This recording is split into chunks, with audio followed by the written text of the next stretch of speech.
Scaffolding around the spire, about 70 meters high.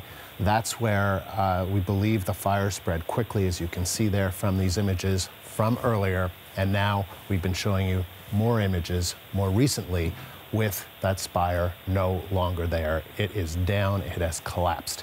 And Catherine, so just take us back to what we know about what happened today. What we know is that as part of this renovation work, this extensive renovation work that's been going on at Notre-Dame de Paris now for several years, that fire broke out at around 6:50 p.m. local time. The fire brigade was called, and it seems that from that time on, they have been having real problems getting this fire under control. They have warned people to stay away, to move away from this Ile de la Cité, that's this tiny island right in the middle of the Seine in the center of Paris, where the Notre-Dame is situated. They've told people to leave the island. They've asked people in Paris to leave their cars at home, to get off the streets, to enable fire brigade to get through to this area.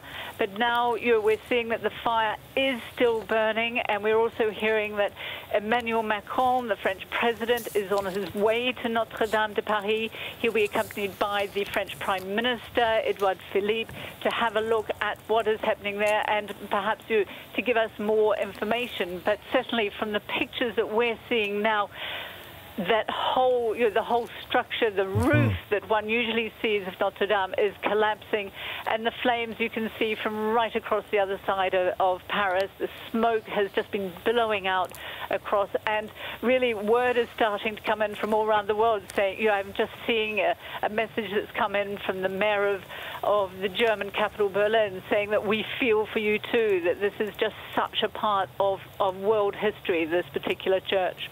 And we're hearing from the French president, Emmanuel Macron, on Twitter, saying about this fire that I am sad tonight to see this part of all of us burn. And as you've been saying, Catherine, the entire roof, according to witnesses, the entire roof of the Notre-Dame Cathedral has now collapsed. So it is not just the spire, it is the entire roof that has collapsed as a result of this fire burning at one of the world's most iconic monuments, one of the most visited monument in Paris. Some people might think it is the Eiffel Tower. It is not. It is the Notre-Dame Cathedral that, as you can see right now, is burning in a fire that is, I don't know whether it's under control or out of control, whatever word, it doesn't appear to be under control, and it seems to have taken much of this building. Catherine, thank you for now. We will get in touch again with you soon, but that is reporter Catherine Field in Paris. For more, we've reached Eve Irvine. She's the morning news anchor for France 24 Network. So, Eve, what more can you tell us about this fire at the Notre-Dame Cathedral? Well, you sound pretty much up to speed. Unfortunately, the fire is completely still ablaze. With the latest images I'm seeing, indeed, the roof has pretty much fully collapsed. Now, one thing I've also heard is the architect of the current restoration works, Mr. Philippe Villeneuve, he has reacted, saying that he's actually in tears, that it's a complete catastrophe, that he just cannot simply imagine a disaster of this kind. He also pointed out that there were no workmen on the site when the fire was declared, which was around 1850 Paris time this evening. That architect currently said to be on his way to Paris this evening to get to the site as well. But, as you've been telling your audience, that massive centre structure to the city of Paris, Notre-Dame, in flames and already unrecognisable to a lot of us, having seen that spire go down just about a quarter of an hour ago. So tell me about just how fast this has all happened. So I think what you're saying, in less than 2 hours, most of the Notre-Dame Cathedral has burned. Well, the roof, certainly the roof. I mean, there was a mass scheduled at 6:15 this evening. I mean, we're going into Holy Week, so already, Notre-Dame, the most visited monument in Europe of its kind, the most 13 million visitors a year in France. Extra busy at the moment with these masses going into a holy period because it's a working Catholic church. At 6 o'clock, no signs of any distress. You know, even my husband was cycling home at 6:30, goes right past it, noticed nothing. By the time he came in the door at 10 to 7 in the evening Paris time, that fire had been declared. Just under an hour later, the roof had been sufficiently damaged for that spire to come down. Fire brigades, you know, are said to be sending water in from the sides, haven't got perhaps the ideal access they would have liked into those rafters, which is where we're being told the fire initially broke out, in the rafters of that church. But, you know, while the two bell towers to the front are still standing, you know, a lot of that structure of Notre-Dame simply still in flames, and the flames are still high, still yellow. As you were saying, President Emmanuel Macron has cancelled his televised address to the nation, which he should have been giving right about now, giving, you know, his to-do list, having spent months of debates, national debates across the country, addressing anti-government protests. But that has been cancelled. He is, we're being told, from the Élysée Palace, currently on his way to Notre-Dame. They are calling on people, though, to stay back as much as they can from that area and try and let the rescue services in. I'm seeing pictures of the Hôtel de Ville, which is another huge space in the centre of Paris, just north to Notre-Dame. It's almost on the same level. You would just cross over another bit of the Seine. So people there can almost get a view of Notre-Dame not too far in the distance. And people just seem to be standing there, you know, motionless in a lot of ways, and just all facing in that same direction of that cathedral, which is very much still on fire. And we had heard from one of our witnesses earlier saying that she was hearing that firefighters were having trouble getting to the site. Do you have any information on some of the challenges that firefighters may be facing?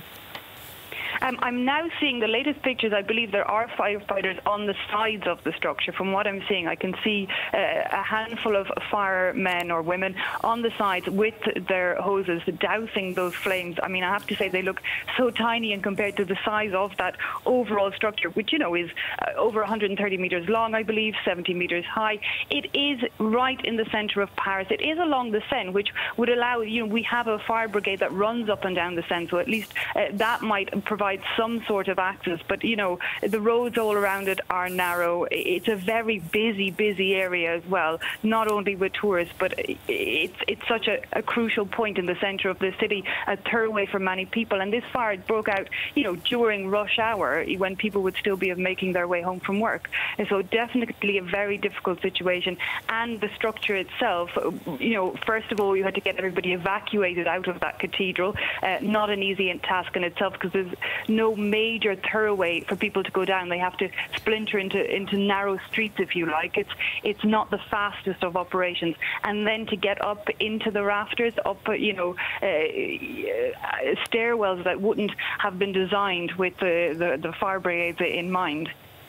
And Eve, I was listening to you describe the firefighters at the scene. Are you able to see yourself the scene? Can you just tell me where you are? I'm watching live footage. Unfortunately, okay. I can't. Yep. It's not personal first-hand account. I'm just watching live footage of colleagues of mine that are sending it in. So that is why I know where it's coming from. Yeah, exactly. And I've just seen a few of the firemen onto the side of the building at this stage, but only a few. And currently what I'm seeing, yeah, still just a handful at the left-hand side. If you're standing at the back of Notre-Dame, I can see a handful on that side. But, I mean, absolutely a tiny speck when faced with the amount of scaffolding even on that Notre-Dame Cathedral, which is also, you know, just completely engulfed now in flames and clouds of smoke. And maybe it could be difficult, right, for firefighters to get to the cathedral because some of the streets in this area are quite narrow. Can you just kind of describe some of that? I mean, Paris in itself, apart from the Champs-Élysées, which is, you know, the big wide thoroughfare to the other side of the city, it's known for its small, narrow streets, and they're busy streets, and the streets around Notre-Dame in particular, because they are very touristy, you know, I'm thinking of the tourist streets down to it, would have a lot of pancake or creperie stalls. There would be a lot of tourist shops that spill out onto the streets, so there would be always a lot of people around. Now, not too far in front of Notre-Dame, there is a parvis or a space, again, that's always crowded with people. Once you go down there, the easiest side would be along the Seine. You do have, you know, the courthouse, the police. I would imagine you could get a lot of that, opened quickly to the fire brigades. But again, it's rush hour traffic, and there isn't that many options to get people or cars out of the way to allow emergency services in. I haven't seen where these fire brigades arrived. I'm seeing more cans now on the side and on the back. They're currently dousing. Really, they seem to have got water into the sides of the building at this stage, pretty, in a decent amount of force. Again, the coming down the Seine would be nearly the biggest thoroughfare to get to the cathedral, because all of the streets around it are pretty tight. Having said that, I mean, the Parisian fire brigade are well versed in trying to navigate the tight streets of Paris. But this fire took off at such an alarming speed and with such veracity that to get enough, I imagine, enough teams on the ground in time and to get them to react, all the while, first of all, evacuating the people out of danger, I mean, their task is... It's gigantic. When you're looking at it even now, an hour afterwards, it's a very, very big task ahead. And what we're hearing, Eve, is that so far no injuries have been reported at this stage of this fire. And that is quite something, given how much foot traffic there would be in and around this church. I mean, 35,000 visitors every single day. As you were saying, Eve, you said that Mass was about to take place. Easter weekend is approaching, so there would have been a lot of people likely in the area. Can you describe the significance of the Notre-Dame Cathedral to Parisians? To Parisians, I mean, it's one of our landmarks. It's somewhere perhaps we visit less when we get used to it, but it's just it's a place where people go even to meet up. It's a meeting point. It's a central part of the city. We're just hearing now actually from the diocese, from the Archbishop of Notre-Dame, Michel Aupetit, who's currently in the 7th neighborhood arrondissement of Paris, saying it's obviously a drama, but for the moment the church isn't going to make any other declarations on what took place at the cathedral or how it's going out. I'm being told that the Prime Minister is also now on his way, Edouard Philippe, also heading to Notre-Dame to meet with President Emmanuel Macron. From what I'm hearing, the people gathered currently around Notre-Dame, just people in shock and really a lot of tears. People just, repeating, it's gone. There's so much gone. Since, as you were pointing out earlier, that moment when the spire actually collapsed, really a marking moment, people, for saying really, like, what is left now? That's such a massive part of our city, because it's our skyline as well. From so many parts of the city, you can see that spire of Notre-Dame. And as we're looking now, Eve, we're looking at some pictures. There was concern that this fire would spread, that it would take down the roof. It has. It would take down the spire. It has. And now you can see smoke coming out of those iconic bell towers at what is the front of this church. So what is your sense, based on what you're seeing and what you're hearing, Eve, of how much of this building has been consumed by fire? What parts of it? It looks horrifyingly like a worryingly amount. And listening to an historian speaking earlier, he simply pointed out that if the roof goes, you then have to call into question the entire structure of the building. The whole structure is in jeopardy. And as far as he could make out, and that was already a half an hour ago, and things have only gotten worse in the images we're seeing since, it could take decades to get this building anywhere close to back to its former glory. And already its former glory was in question. We had been seeing those renovations, 11 million euros worth of renovations.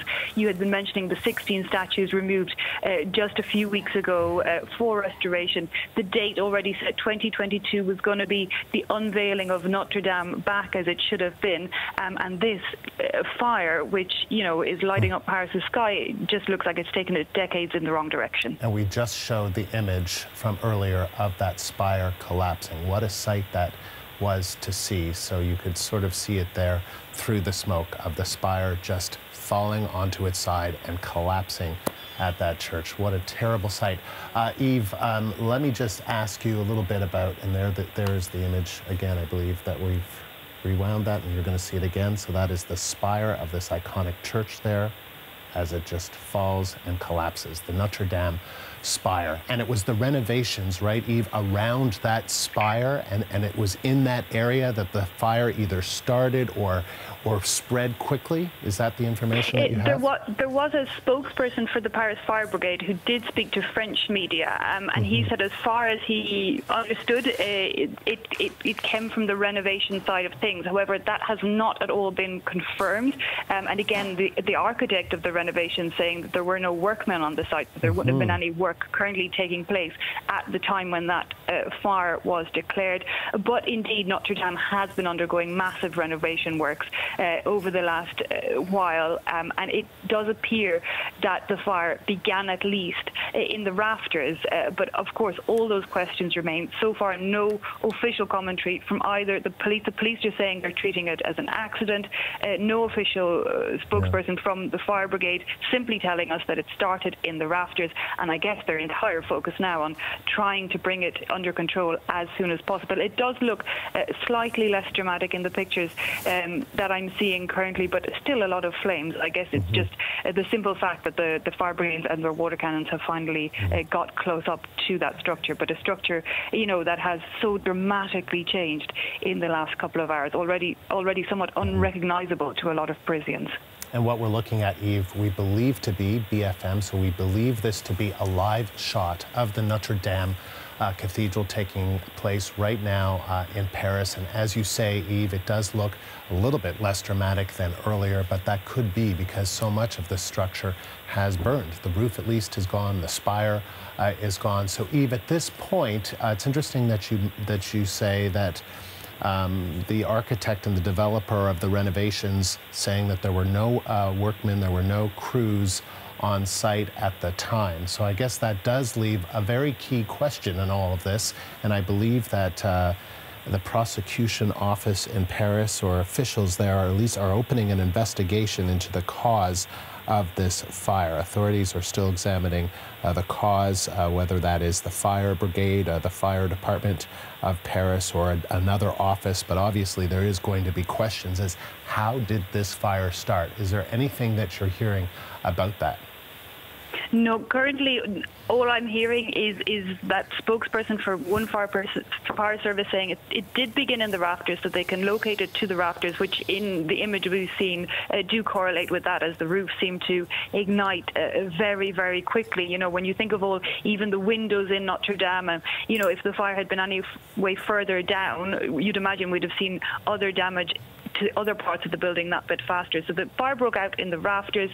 Then hearing from Philippe Villeneuve, who is on his way to Paris, that's the architect of the current restoration works, saying, you know, he's in tears. It's a catastrophe that he is finding hard to believe, but there were no workmen on the site, which would be understandable given that Mass had been scheduled for 6:15 this evening, which is just shortly before that fire broke out. And again, given that it's Holy Week, given you know how much Notre-Dame is used, it does appear that the restoration works were possibly not taking part at 1850 when the fire was declared. But again, the questions will be, where were the restoration works? What exactly did they involve? And could they or did they lead to such a dramatic fire taking place? Whatever the cause, answers will have to be found. For such an iconic building in the center of the city, people will want to know. The Archbishop for Notre-Dame currently saying they don't want to speak at all on the situation as things stand, just saying obviously it's a very dramatic and sad occasion. And so what we're looking at now for our viewers who are just joining us is this major breaking news taking place in Paris. One of the most famous buildings in the world, the Notre-Dame Cathedral, is in flames right now. With the roof has collapsed, the spire has collapsed. We don't know exactly how this fire started, but it spread quickly. In just a matter of 2 hours, the spire and the roof of the Notre-Dame Cathedral had collapsed. We saw smoke there billowing through the iconic bell towers, the entrance of this church. We're also hearing, Eve, that according to the Associated Press, that Paris emergency services are now trying to salvage artwork that is stored in the Notre-Dame Cathedral from this fire. So they're trying So I guess the situation is such that there are those that are able to go inside. I can't imagine how that's possible just given these images, but we don't have all of the angles, but that they are trying to salvage the artwork, because it's not just the outside of this cathedral that is important to history, it's also the inside. Can you tell us a little bit about that? Absolutely, and I have seen a few firemen scrambling on the side of Notre-Dame building, all right, looking like they were going in a side window, but I imagine they're focused very much on the flames for the time being. Of course, it is a cathedral that is there for its diocese, but very much there for everybody on a wider scale. It's a part of the city's history. It dates back to the 12th century. The windows, the artwork that are on the inside, but also even the outside of the building, you know, the gargoyles, every inch of that building is steeped in history, and a very valuable history that has been debated of how important it is to maintain and restore and keep in good condition over the years. I have yet to see anybody. I've got a current image of the front of the building of Notre-Dame. Haven't seen people walking around to take art, but one would hope that they will be able to salvage as much as they can. You know, the building built from the 1163 and 1350, a very popular tourist site. You know, anything that can be taken out would be, of course, of great value to the city and to the country as a whole. And I mean, Eve, we're hearing reports, and we know we were speaking with a witness earlier. I mean, locals and tourists alike have just been stopped in their tracks as they watch from different angles. You know, on the banks of the Seine River, they have been watching in horror as these flames just engulf this iconic building. This must just take your breath away. It must take the breath away, people who live there and the tourists who are there, to see, you know, one of the world's arguably most famous buildings up in flames. No, absolutely, and currently the evacuation of the area just in front of the cathedral has been carried out, but you can see when you look at footage of live images of elsewhere in Paris, you know, over at the Saint-Michel, which is on the banks of the Seine, just literally you've the Notre-Dame at one side, then the Seine River, and then Saint-Michel to the south, so really a couple of meters and a clear view from the Seine. A lot of people had gathered there as well, and again, it's like a mirror image of back at Hotel de Ville, which is to the north. People caught, you know, in the moment, not able to nearly look away to see what is going to happen to this building, unable really to believe. I've now been watching it for, you know, almost 2 hours, and it's still hard to fathom that something that has literally been there forever, for as long as any of us have known the city, is no more. And, you know, and is no more. And I think that we are now getting to the stage where we can start using that language. You never want to exaggerate a situation like this, but,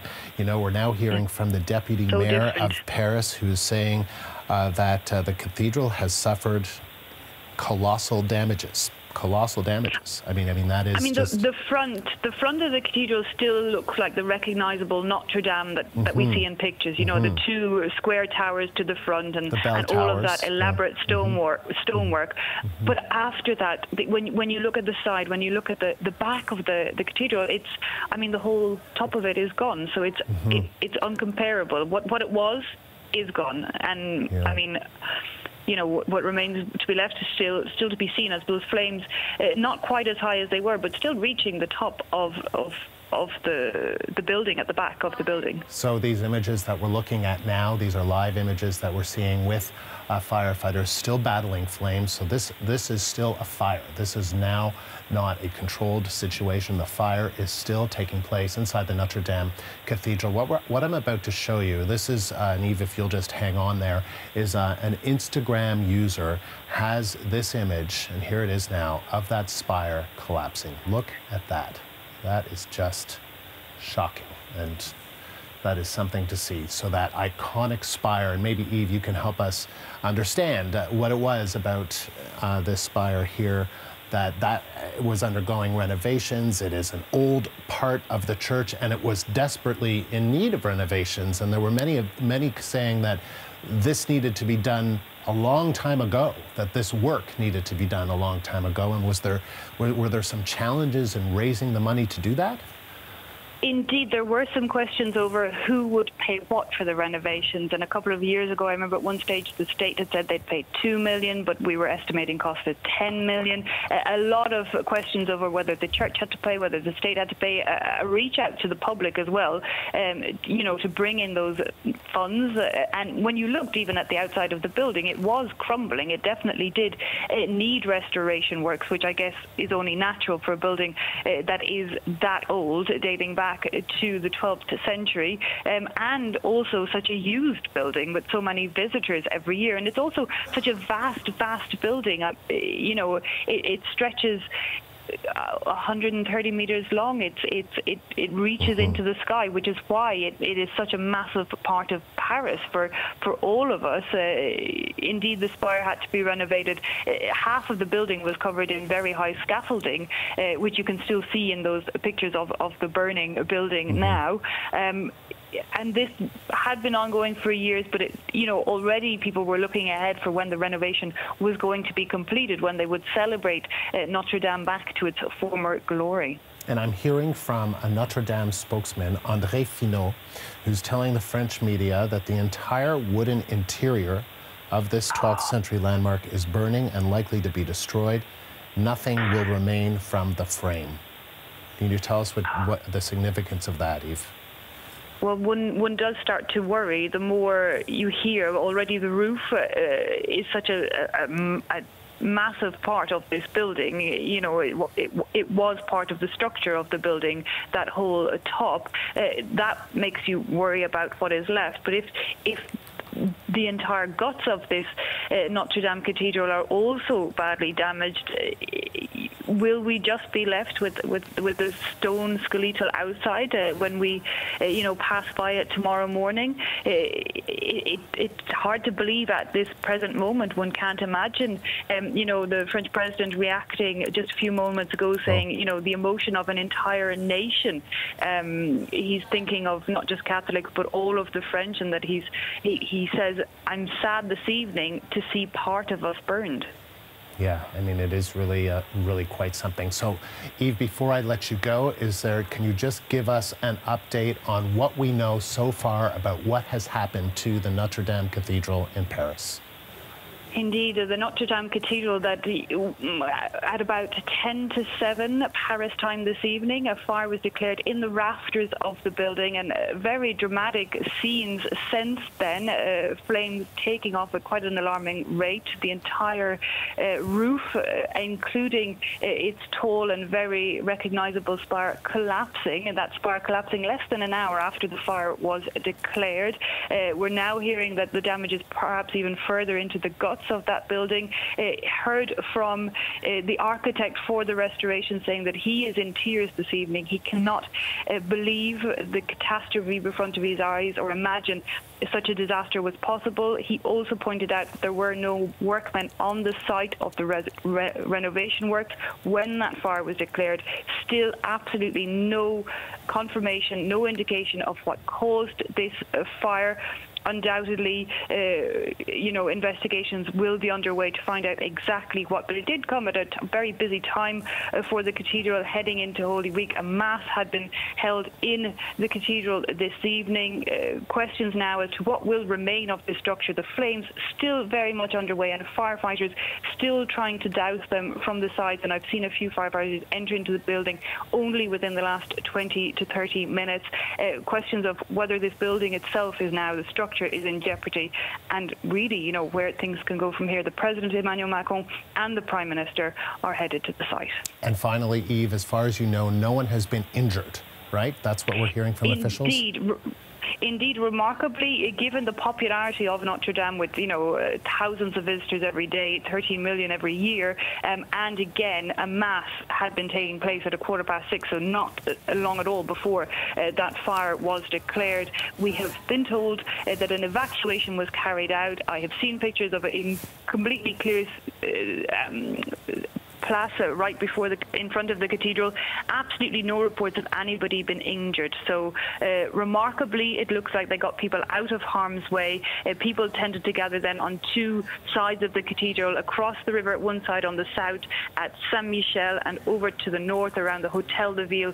Big areas where people then were caught really in shock and looking to see what was going to become of this iconic building. There were some reports of panic a little bit on the Saint-Michel side, as sparks were said to even reach across that far. However, I haven't seen those, and indeed absolutely no reports of anybody injured in any way whatsoever. And Eve, finally, I know I keep saying I'm going to let you go, and I will, but I want to ask you, you know, we're hearing from Associated Press that Paris prosecutors are opening an investigation into all of this. Okay, what can you tell us about that? I mean, is there, I guess when you don't know the cause, you would have the fire department, you could have different offices, different administration officials opening up investigations because you don't know the cause. You don't know whether this was set, or you don't know if this was just an accident. At this point, is that... Go ahead. Currently, what I heard from the French police about an hour ago now, but they said they were treating the incident as an accident. However, of course, questions will have to be answered. The police may have been putting that out there early to show that this is by nowhere means anything linked to terrorism. It is a fire in a very old building. But investigations will have to go underway. Was it what, you know, a spokesperson for the fire brigade felt might be the case earlier on, that indeed it broke out in the rafters, it broke out close to restoration works? Is that what sparked the flames, or is it completely unrelated? It is an iconic building. It is, you know, over 850 years old. It is such a central part of Paris. Answers will have to be found. Everybody will want to know what exactly happened to take so much of it away in such a dramatic and short space of time. Eve, appreciate your reporting tonight on what is obviously a difficult one for those who appreciate its presence in Paris, its role in architecture, its beauty, and all of that. But Eve, we appreciate you taking the time today. Eve Irvine of the France 24 Network reporting to us from Paris. So as we mentioned, French President Emmanuel Macron is heading to the scene of this fire. He has tweeted his thoughts, roughly translated as Notre-Dame de Paris is up in flames, the emotion of an entire nation. Thoughts go out to all Catholics and to all French citizens. Like everyone in our country, I am sad tonight to see part of us go up in flames. So that is the comment coming from the French President Emmanuel Macron, who is heading to the site of the Notre-Dame de Paris, the Notre-Dame Cathedral in Paris, as you are looking at nightfall in Paris, as it is just after 8:30 local time, as we are watching this fire continue. These are live images. This is Paris at 8:40 local time, as we are seeing, we've been reporting that much of this structure, the roof, the spire at least, that they are gone. The spire has collapsed. Arthi Pol here in Toronto with me is watching along with this as we continue to watch this building. Arguably one of the most famous buildings in the world. It is. It's like you can't believe your eyes when you look at this, especially I'm assuming you've visited. I know I've certainly gone to see this particular cathedral as well. It is iconic, one of the most iconic Gothic cathedrals in the world from the medieval period as well. We're talking about how many visitors come here, between 12 and 14 million visitors a day, or a year, we're tens of thousands per day. And we were talking about when the fire started. 6:50 p.m. local time is what we're hearing right now from officials. As you mentioned, it's about 8:40 local time there right now. So this blaze has been carrying on for nearly 2 hours. We watched the collapse of the roof of that iconic spire as well, and the flames continued to spread to the bell towers. Now, one of the points here is that we've heard from the people that you've been speaking with is that they were trying to remove historic artifacts from inside, and that right now there's no reports of injuries. So I was just taking a look at whether or not there would have been visitors inside, and according to what I found online, it says that Monday to Friday the visiting hours are 8 a.m. to 6:45 p.m. and the fire broke out at 6:50 p.m. So it is possible that it might have been people trailing out of there at that time. Maybe there weren't a lot of tourists there at the time because it was just at closing hours. But we do know also, when we're talking about those historic artifacts, I was also looking online at what is kept there. And they say that among the treasures that are stashed in the cathedral, in Notre-Dame Cathedral, is the Holy Crown, or purportedly the wreath of thorns that was placed on Christ's head. And so this is a time where it is typically put on display on exhibit from 3 to 4 p.m. local time. And on Good Friday, which we know is right around the corner, it's essentially put out for the duration of the day. It's displayed. I don't know if it was removed prior to that, because there were, as we were talking, these renovations taking place. We know that the statues that were kept outside, for example, had been removed. So it is certainly a question whether or not some of these priceless, invaluable historic artifacts will be salvaged. You know, you were talking about how we're hearing from officials there is colossal damage that has been done to this. It is essentially destroyed a large portion of this, and so we do know that the 12 statues, right? Yeah. Did you just mention this? Yes, the 12 statues. They're fine. Yeah, they were taken out 4 days, I think, before the fire. So 4 days ago, they were taken out. But in terms of what other artifacts would be inside, that's certainly a question. We do also have a tweet here. We did have some words from Emmanuel Macron, but also from the mayor of Paris, Anne Hidalgo. She said a terrible fire is underway, and the firefighters are trying to control the flames, and they're mobilized on site, and they are in contact with the diocese, and they're just telling everyone to stay far away so that A, they don't get injured, but also so the fire crews there can do their job in trying to contain the flames and salvage as much of this historic site as they can. So those are some of the latest facts that we have on this. Some other media are reporting essentially that there were 7 fire crews that were there, 7 fire trucks that were there immediately. 400 firefighters on the scene is what we're now hearing, right? 400 firefighters on the scene of this major fire that is taking place right now in Paris, as you've been saying, Arthi. So it's been about 2 hours since that fire broke out, but incredible to think about what has happened in those 2 hours. We believe, this is what we can tell you, that the roof has collapsed. The spire, this 90-meter high spire that was under renovations, that has collapsed. The entire control room, am I right on this? The entire wooden interior of the church, they believe, is gone. And we had heard earlier that there were some emergency workers that were in there trying to salvage some of the art in the interior of this building. Those bell towers, I think, is, but this is an image from earlier. This is that spire. And you can see it there collapsing. Unbelievable to see it. And here's another image of the spire of the Notre-Dame Cathedral coming down. It really is an unbelievable thing. It's just something that you just cannot believe. It doesn't matter whether you're Catholic or not Catholic. It's not about that, I don't think, for a lot of people. I think it's just the history of this building, its place, its prominence in one of the world's, if not the world's, most visited cities. It's in Paris, and of course it's just something that you either see or go to or walk by on any trip there. So these are the images that we are seeing. But we, again, if you're just joining us, the fire took place about 2 hours ago, started in the Notre-Dame Cathedral. There were no work crews on the site. There were some major renovations that were taking place, 6 to 7 million euros of renovations on this Notre-Dame Cathedral. A lot of the scaffolding was towards the back, and then we see here, and a lot of the renovations were for this, this spire that's now down. 9 million Canadian in restorations and renovations that were taking place. So this was no small feat. This was a huge project they were working on.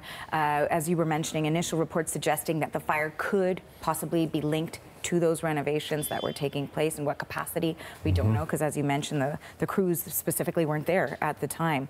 But you're talking about how iconic and historic it is. I mean, really, it is such an integral part of the Parisian skyline. French president saying essentially that it's like a part of us being on fire. I mean, how can you characterize it any differently? So lots of questions will remain about what caused this, but Arthi, for now, thank you. I'm going to bring back Catherine Field. She is a freelance journalist, and she has been watching this day unfold as well. These 2 hours it has been since that fire broke out. Catherine, from the latest, what are you hearing? Yes, we're hearing that there, as you were saying, 400 firefighters on the scene. A lot of those firefighters you might well be able to see from the pictures that you're getting. They're dumping down the outside of the building and the adjacent buildings, the building where the presbytery is as well. We're also hearing that the French President, Emmanuel Macron, is at the scene. He's being joined there by the Archbishop of Paris. Again, just completely unbelievable scenes, the flames across the Paris skyline. We're also hearing, as you were saying, that the fire probably started in the timber frames of the roof, and that is where it spread from there. And because that is timber, Andrew, it does spread very quickly, and you do get those very big flames that we've been seeing. We're also hearing, as Artie was saying, that staff are doing what they can to get whatever precious monuments, pieces of art that they can out of the building and to safety. But again, we're also hearing, Andrew, that one of the problems is getting more firefighters to the area. Let's not forget, Notre-Dame de Paris is a cathedral on an island in the Seine. Very small bridges link that island to the left bank and the right bank of Paris, so it's difficult for them to get through. We also hear that the prosecutor, the Paris prosecutor, has gone to the scene as well, just to try and get some sort of idea of what's going on, what started it, and really what can be done to try and bring this blaze under control. And so Andrew, what we're looking at now, Catherine, is we can still see the iconic bell towers at the front. We can still see one side. I'm not exactly sure whether what side we're looking at, what angle we're looking at, but we can still see one side, and that looks intact. But frankly, from my vantage point, it looks like a shell of what it was. And we are hearing from various officials saying that they do believe that the interior of the Notre-Dame Cathedral is gone. Is that what you're hearing as well, Catherine? I'm hearing that as well, but of course we've got no firm suggestion of that. But let's just think about the inside of that building, Andrew. You've got that timber-framed roof, and if you've been inside Notre Dame, you remember, you look up and there's this huge wooden rafters there. So it would be very easy for the flames to spread out across those rafters. And right underneath that spire, don't forget, is the main altar of the Notre-Dame Cathedral. So it would be straight above there that you have those what were absolutely stunning hundreds of years old rafters that were just above the altar, and it's around that altar that you have had at least some of the stunning artworks that let's not forget, this cathedral is famous not just for its Gothic architecture and the architecture of the flying buttresses that kept it standing all those hundreds of years, but some of the artwork, some of the precious jewels that are inside there that are really the other part of this very tragic story that's unfolding before our eyes here on this Paris evening. That it's a beautiful French early spring evening here, and it's just unbelievable that it's on a beautiful evening. We're watching such a part of world history collapse before our eyes. The cathedral is constructed primarily of limestone. I'm told this is a flammable stone.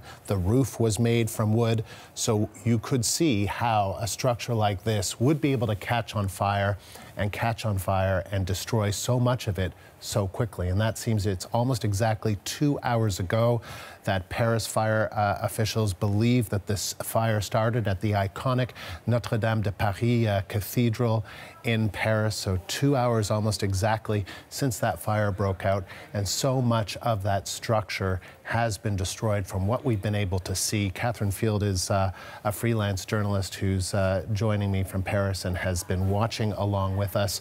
So Catherine, and tell us a little bit about, we've been talking about it, but important because you were bringing up some points about the renovations that were taking place and some of the concerns around this structure and the need for the renovations.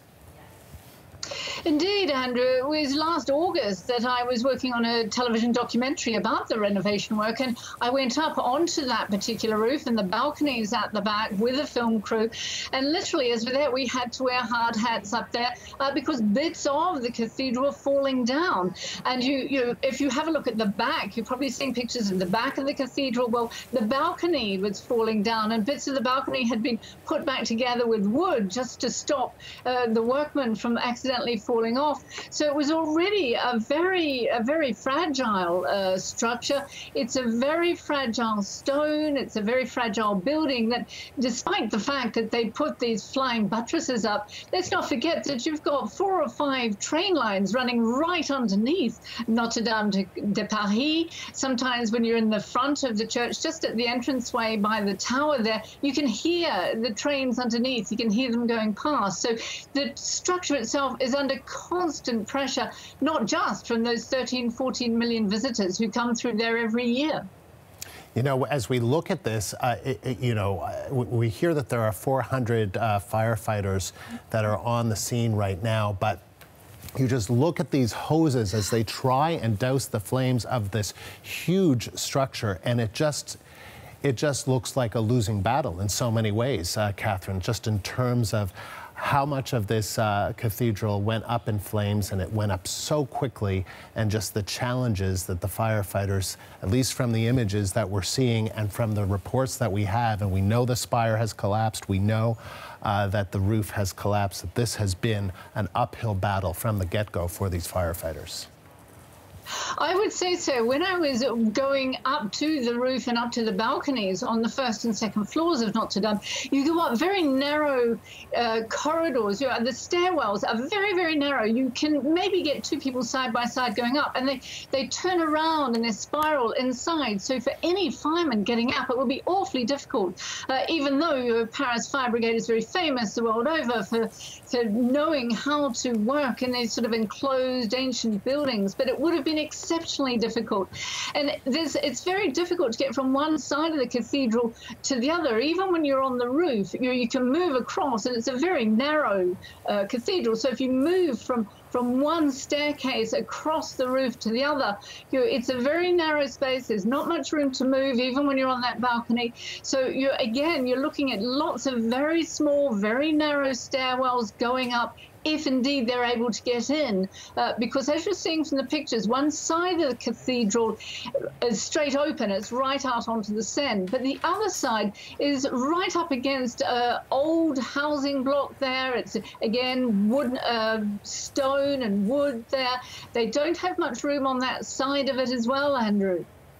And Catherine, as we continue to watch, it is now 5 to 9 local time in Paris, and this is a scene that you're looking at is the Notre-Dame Cathedral in Paris, which has been on fire for just over 2 hours now. The spire has collapsed, the roof has collapsed, but so far, Catherine, as far as you can tell, there does appear to be damage, probably smoke damage to the sides of the building, to those iconic bell towers at the front, but so far they look intact. Is that what you're seeing?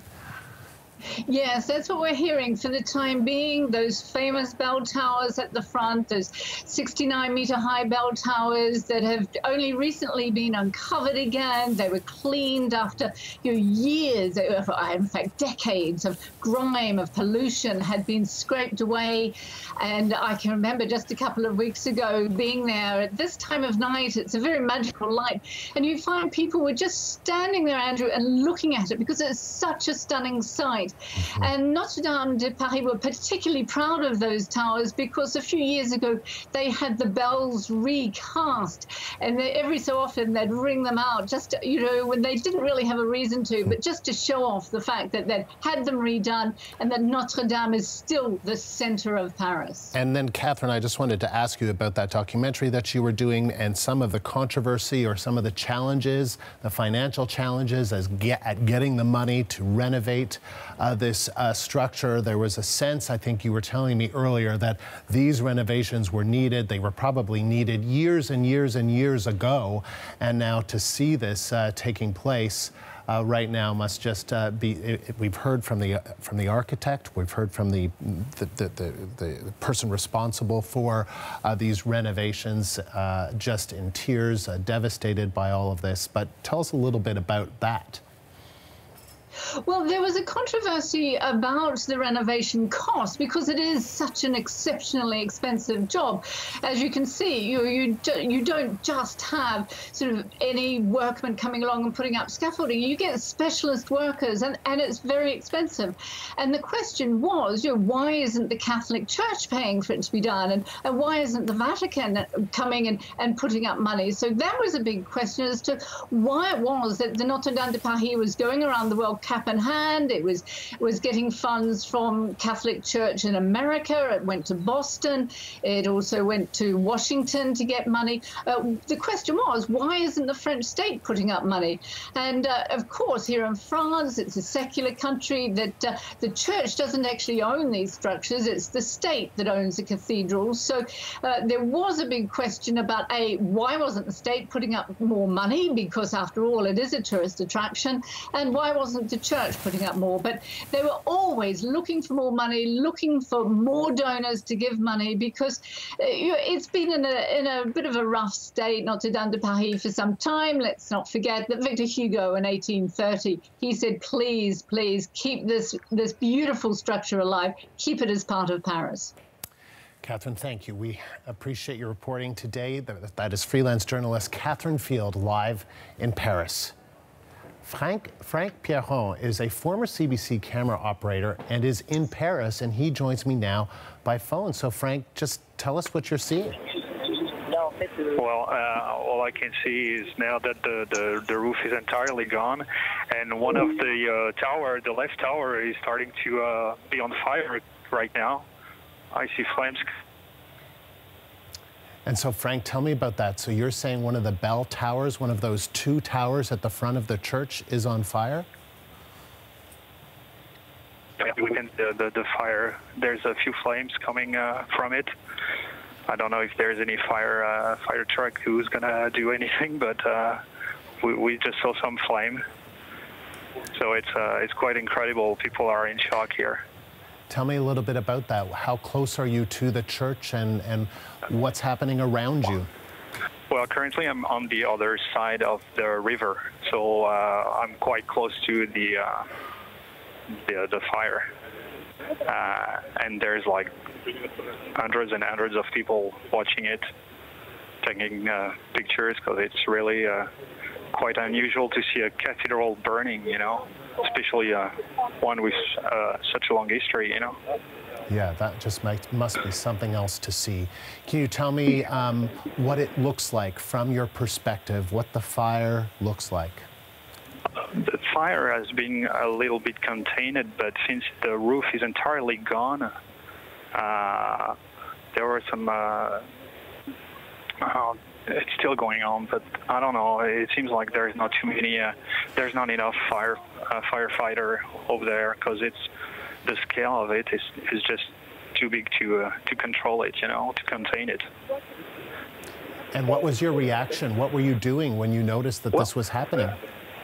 In fact, I was with a friend walking around the area, and we saw some huge smoke in the sky, and I was like, "Wow, what's going on?" And then we started asking people around, and they say, "Well, Notre-Dame is on fire." I was like, "What?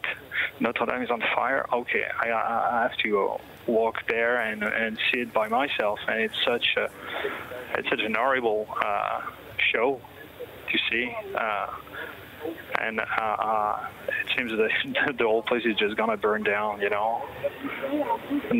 Probably not the stones, but just the whole interior. I'm not sure there's going to be a lot left after that. Yeah, no, it is really quite... And they were just restarting like the work of renovation. So apparently, that's from what I heard, it started because of some incident on the renovation work. So, but it has to be confirmed. And what can you tell me about firefighters or emergency crews that you've seen coming and going, and just the crowds of people that have been watching this all unfold? There's the whole area is controlled by the police, and there's several big firefighter trucks that are here. Right now, I see 2 or 3 spraying waters on the roof and on the right tower. I can see from the opposite side, and I know that the French president was just arrived like maybe 10-15 minutes ago on site to see it. Yes, and we know that Emmanuel Macron, as you say, the French president, is saying he feels as though part of us is burning tonight because this is such an important part of Paris. But Frank, I want to ask you a little bit more about what you're seeing, because we had seen that the roof collapsed. We are going to show our viewers in a second the spire collapsing, that 1852 spire. And then you're saying that you've seen some flames through one of those bell towers, is that right? Yeah. Well, I don't see them anymore, so I don't know if it has been contained. But the left tower has a reddish color, so I guess the flames are not far from what I can see. Yeah. And Frank, just hang on there, because I want to show our viewers some images from earlier as well. These are live pictures that we're seeing, but this is an image of this famous spire that collapsed. And there it goes. It was built in 1852, and it collapsed. And then the roof collapsed. That was around 8 o'clock local time, so about an hour ago. And that's when I think a lot of people in Paris gasped and thought, "Oh my gosh, that is quite the sight to see." Yeah. Were you watching, or did you see that happen, or? No, I was a bit away when the spider, the arrow just collapsed. Mm-hmm. Yeah. But when the flames started touching the left tower, people were like, "Oh my god," you know. So yeah, it's quite horrible to see. And tell me about even though if you're not a religious person, I mean, it's such a part of Paris history that it's like I would say that it's kind of like the 9/11 of Paris, if I should say that, you know, in terms of scale, in terms of drama, you know. Yeah, and what's the unfortunately, though, Frank, the difference I think that's key that we should just let our viewers know about is that, as far as we know, no one has been injured. That's what Paris police so far have said, that no one has been injured by this fire, that a lot of the tour groups had ended. There are as many as 35,000 people that tour through that building every day, that was ending, that there was going to be a mass tonight, but that there were no work crews on site for those renovations, but that no one, incredibly, has been injured by this fire, given how many people are in and out of that building every day. Can you describe just the air? What's it like around you? The smoke, the air? Well, the smoke has been it's quite gone. There was a huge smoke like earlier at around 7 and 8 p.m. local time. But right now it's much lighter. Mm-hmm. But still the blaze is going on in the heart of the cathedral right now. In the heart of the cathedral, so you can still see the fire. Oh yeah. I can still see flames coming out of the cathedral. And I'm on the top. Mm-hmm. And we're looking at some live images as well that we can make out a bit of what is happening. It sure does look as though the fire continues. I believe the image these are both live images, right? Control room, the one on the left and on the right? Yes. So we are seeing a closer image of the fire on the left, and then this is from across the river, because as we've been mentioning, the Notre-Dame de Paris is on Ile de la Cité, so it is on an island in the Seine River. So this is the scene that we're looking at right now. Frank, just describe the people around you, reactions that you've seen from people that have been noticing this? Well, the thing is that when I first arrived on site at around 6:45, 7 p.m., everybody was in shock, and I left 30 minutes after that one, about I'd say about half an hour ago. People were super silent. It's like it was like, wow, the crowd was super silent, and it's a huge crowd. You know, it's not like tens of people. It's like hundreds and hundreds of people. So it's hard to describe, actually. And, it's something quite unusual. It is something quite unusual. And, I think, Frank, that you are right, because we're hearing more and more reporting that, in fact, the fire has spread to one of those bell towers. So not only has the roof gone, the spire is gone, much of the wooden interior of this structure is gone, but now the fire has spread to one of those two iconic towers. If you've ever been to Paris, that is the front of the building where you look up and you see to the right and to the left of the structure, those two bell towers. And one of them is on fire as we look at these images of fire crews that are on the scene. But these are live images both on the left of your screen and the right of your screen, and you can still see those furious flames that are still going. At the Notre-Dame Cathedral, one of the most famous monuments in the world, certainly the most visited monument, the most visited building in Paris. It's not the Eiffel Tower, it's this building here that you're watching now up in flames. And so, Frank, tell us a little bit as you look across the river, just describe what you're seeing and what you're hearing. A lot of silence. People are very silent. You can see nobody's shouting. People are taking pictures or just looking in shock. I've seen some people singing songs and praying. So it's pretty emotional here, actually. Yeah, I bet it is. Did you visit did you go by the Notre-Dame during your time? No, I didn't have the chance. As a Parisian, you don't have time to visit those sites, right. And well, you never do it, and well, too bad. But you would walk by. I meant you would certainly walk by it, or it would. I walk by a lot.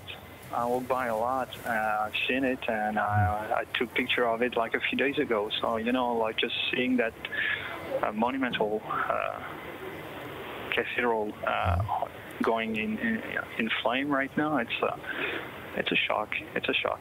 And Frank, how would you describe, because you mentioned something interesting, I think, whether you're Catholic or not Catholic, it's not about being religious. For Parisians and for tourists, I guess, there is something special about that building. How would you describe its place in the minds or the hearts of Parisians or people who visit? Well, it's the art of Paris. It's been here for many centuries. And just seeing going in flame, it's not the best of the show, I guess. Yeah. And even though, as you mentioned, like being Catholic or not, just like the history behind that place, it's something, It sure is. Frank, appreciate you though sharing some of your time tonight. Thank you. That is Frank Pierron, a former CBC camera operator in Paris. And we've reached freelance reporter Vivian Song in Paris. So Vivian, you're following the story from where you are. What can you tell us about what you know? Well, we know that the fire is supposed to have broken out around 7 tonight. That's when a lot of people get off work, local Parisians. It's also a beautiful spring week here, so there's lots of tourists. Early reports show or tell us that the fire is supposed to have broken out in the attic of the cathedral. Now, what you should know, I'm not sure if it was mentioned, but the cathedral has been under extensive renovations over the last few weeks, especially last week. They removed 16 bronze statues from the cathedral to undergo restorations. And so speculation, early reports are that the fire is supposed to have been related to these restoration and renovations.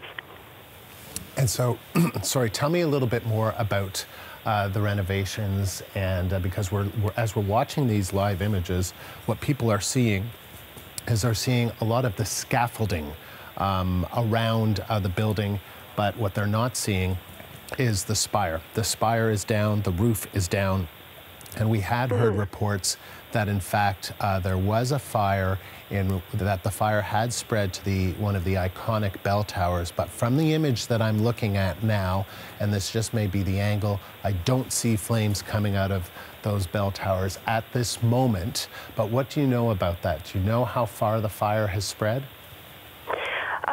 I mean, I think we're probably watching the same images, but so far it just looks like the bell towers are still intact.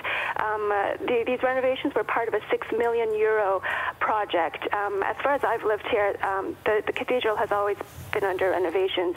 You know, it's an 52, 53-year-old landmark. So there's always been works being done to the monument. But it's devastating to watch this. I myself have lived in Paris for 9 years, and I regret not going into the cathedral more often. The cathedral is really its most beautiful at this time of year in spring because the cherry blossoms are all in bloom. So it attracts a lot of tourists, but also locals, because it just makes such beautiful photos. So to see it up in flames like this is really devastating. I actually just received my citizenship, my French citizenship, last week, and so maybe I'm even more sentimental now. But you know, it's heartbreaking to watch such a historic monument be gutted in such a short time. And we're hearing that the Paris prosecutor, the Prime Minister, as well as French President Emmanuel Macron are on the scene on Ile de la Cité, where the Notre-Dame de Paris is located. So at this point, Vivian, what are you hearing about what caused this fire? Well, as I said, early reports are that it's related to the renovations, but nothing's been confirmed yet. Actually, the president was supposed to have made a televised national address to the country this evening, but that was canceled in light of. You know, it's too early to tell at this point, as far as from what we know. But also, what you should know is that this area is quite difficult to maneuver for. It's in a part of the city where fire trucks. It would be difficult for fire trucks to get to. So I saw images, for instance, on Twitter of trucks kind of stalled in traffic. So it's just all around. It's pretty devastating. And Vivian, from what you've been able to tell, what has this fire taken so far? What parts of the building? The images that I see is that pretty much just the bell towers are still intact, but I see the rest of the building, the back part of the building, seems to be leveled. It's pretty grim from what I'm seeing right now. Yeah, it sure is. And so, you know, tell us a little bit about how busy this area is and how busy the cathedral is with tourists and with locals. Well, as it was mentioned, the Notre-Dame Cathedral is the most visited monument in France. It's estimated to attract 13 million tourists a year. And the cathedral is right in the center, in the heart of Paris. So you have also Hotel de Ville, which is the city hall nearby. You have some of the most picturesque parts of the Seine along that area. A lot of shopping districts. It's really at the core of the city. So, and as I said, at 7 o'clock, a lot of Parisians, a lot of locals are leaving work and crossing that area to get their connections, their metro connections.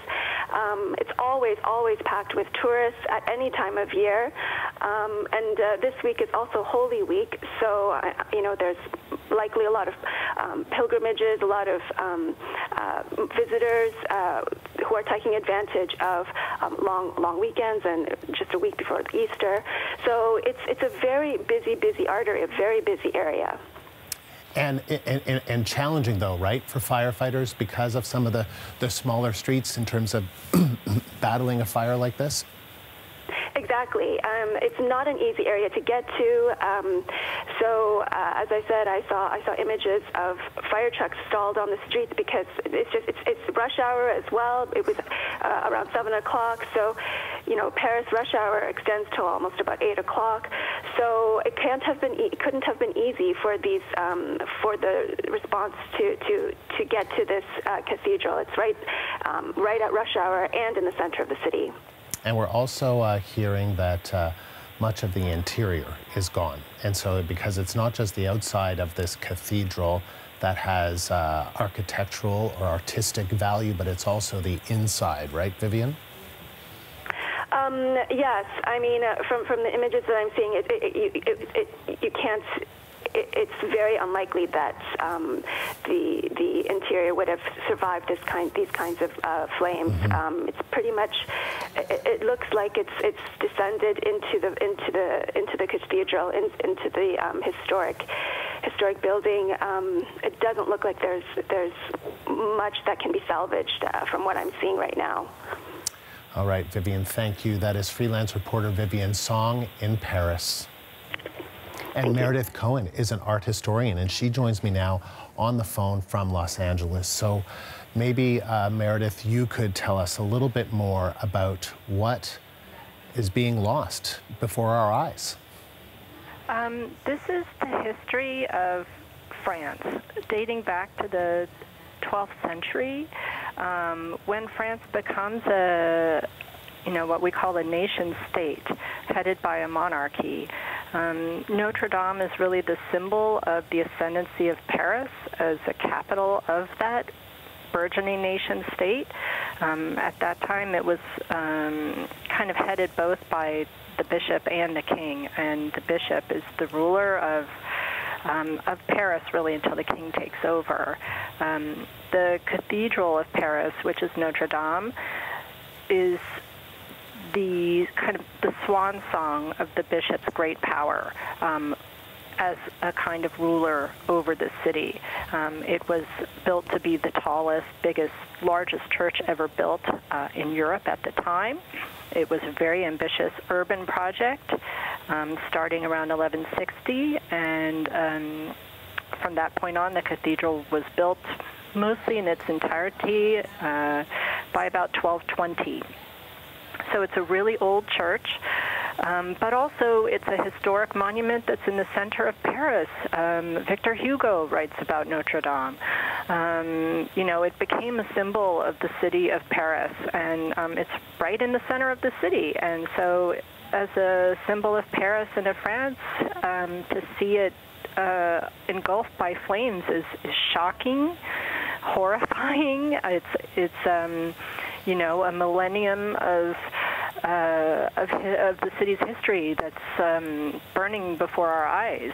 It's really terrifying. Yeah, it is really quite something to see all of this. And so, Meredith, we're hearing that the interior is basically gone, and there is a lot of concern that if there were some emergency officials that were trying to go in and salvage some of the art inside of the cathedral, but that most of the interior is gone.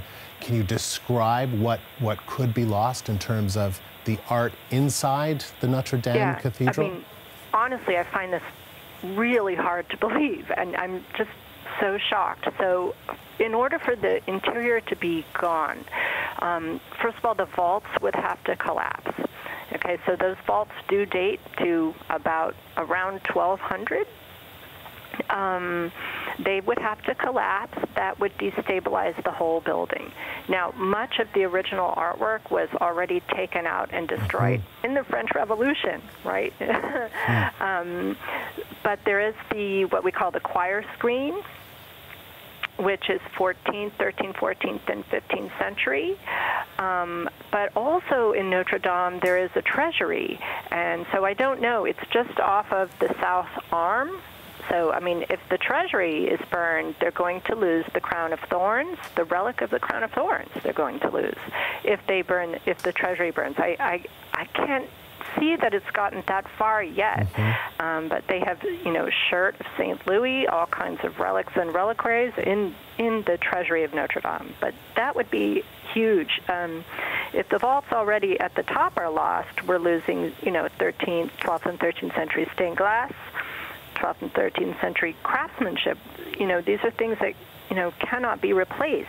That you cannot, we could put it up in a similar way, but what we can learn about that past and all the different iterations the building has gone through, that also is gone when the building is lost. And we've been showing these images earlier from the 90-meter high spire. This is live images, by the way. If you're just joining us, this is the situation that is taking place right now. These are live images of the Notre-Dame Cathedral in Paris.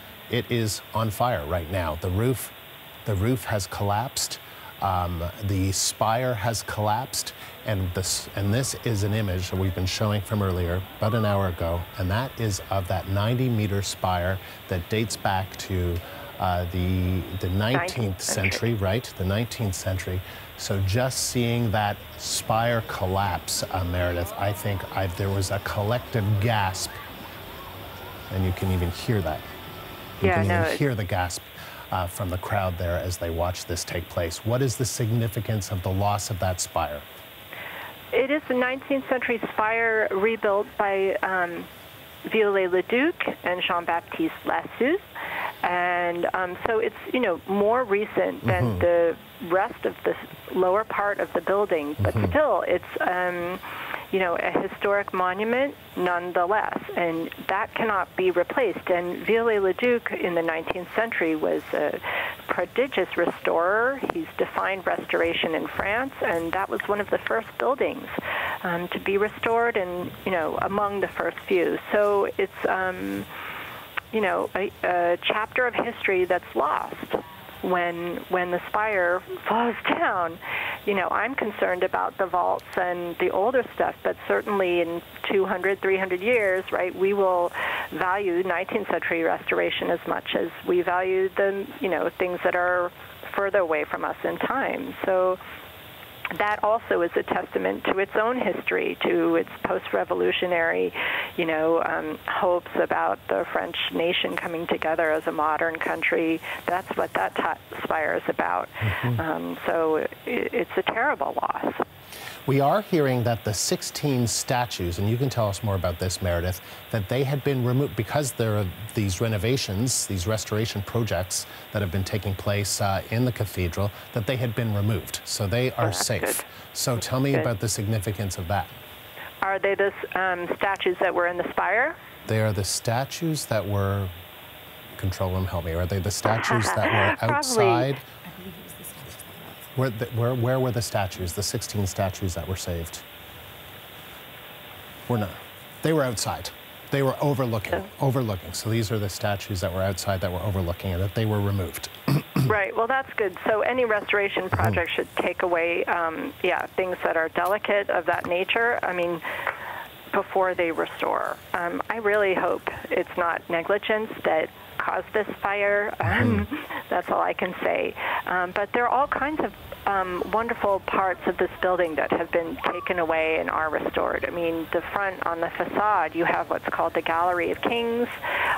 Those sculptures facing the front, facing the plaza, as you walk up to Notre-Dame, those were beheaded and buried in the French Revolution around 1789, 1790, and then they found them in a different place as someone in France they were going to build a bank, and so they had to excavate, some of the land to build the foundations, and they found all of those decapitated sculptures, and it's called the Gallery of Kings. They're Old Testament kings, but they were often confused or sort of merged with notions of, the French kings. So they're kind of overlaid with these meanings. And those sculptures are in the Musée National du Moyen Âge, Théâtre de Cluny, at Cluny in Paris. Still, those are saved, and then you have copies on the front facade. But what really is at loss here are the many different layers of history that went into this building, starting in 1160, and then it's continually different parts of it are reshaped and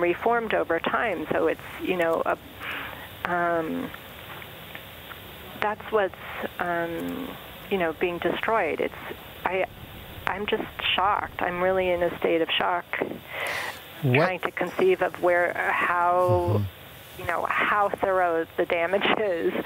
You know, are all the vaults destroyed? Really, on the inside, I find this, I mean, it's just totally unbelievable and incomprehensible to me. Since I do, you know, work, it's been around for so long. It's hard to believe that such an act of negligence would be so devastating. We don't know the cause at this point. We don't know how this fire started. We know that the Paris prosecution's office is looking into this, so we'll have to find that out. That we don't know. I'm going to try, and I think we should, I'm speaking to my control room, I'm speaking to you, but we should try and find out about some of the interior and some of the you've been raising, Meredith, this question of the crown, excuse me, the crown of thorns and the significance of that. What, and I don't know what has happened to that. I knew that would. But tell me the significance of it. Well, it is believed to be the relic of the crown of thorns of Christ. So let's not panic yet, because that was in the cathedral treasury. And I'm hoping that they would have gone into the treasury as soon as the fire broke out and taken all the, you know, gold reliquaries and the different sacred relics out of the treasury before. And it is a little bit off to the side of the cathedral, so hopefully they will have taken it out. But as far as what is the crown of thorns, it is believed to have been the crown of thorns that, you know, was placed on Christ's head during his crucifixion, well, during his passion, let's say, and then he was crucified. Oddly enough, this week, right, we're Palm Sunday started on Sunday, so this is the week of Christ's Passion, this actual week. And then he would have been crucified on Friday, you know, this coming Friday would be Good Friday, and then Easter is Sunday. So the crown of thorns is part of the Passion of Christ, and it is believed that Constantine's mother, Helena, went to the Holy Lands in the late, well, around 330, and found these relics of Christ and brought them to Constantinople, modern-day Istanbul. They're not attested as being part of the treasury there until, I think, 8th or 9th century. They were held in Constantinople, and then they were exchanged with the French king who went on to become Saint Louis, but it was Louis IX of the Capetian dynasty. He exchanged funding for military support in exchange for the crown of thorns and other relics to be brought to France. This was seen as a major sort of translation of imperial power, and really a sign at the time in, you know, it happened in 1237. It was seen to be, an act of God, that God wanted the French king to have the crown of thorns. It's a very symbolic relic, right, sort of justifying the French monarchy. So it's kind of the basis of a French monarchy that is rooted in a kind of notion of sacral kingship, that God has approved the French kings to be the ascendant, strongest, best, all of the kings of Europe. And it is, one of those steps towards absolutism, to have a kind of divine right to rule as king. So that's what the crown of thorns is about. It was originally placed in the Sainte-Chapelle of Paris that Louis IX built a whole chapel for. It's really just 200 meters away. That still remains.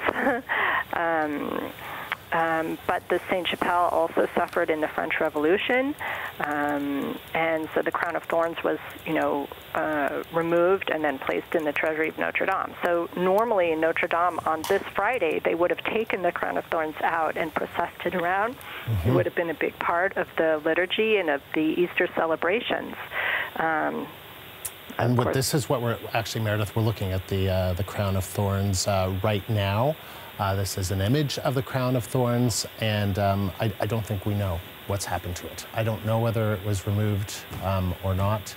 Maybe that's something that we're able to find out, but that is of significance for those who believe this to have been the crown of thorns that was placed on Jesus Christ's head before he was crucified, so of serious significance for those who believe that.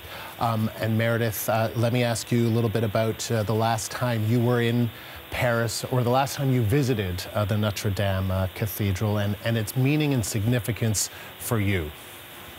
Oh, I was there last month, actually, and I was doing research in Paris. I am a specialist of Gothic architecture, so I go there fairly regularly to look at these things, but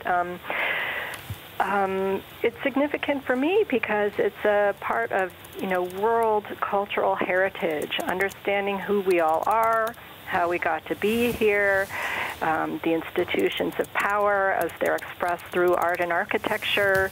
And, one of the things that makes Paris such a special place are these monuments that are old and still a living, breathing part of the city, and still really have been standing there for 1,000 years.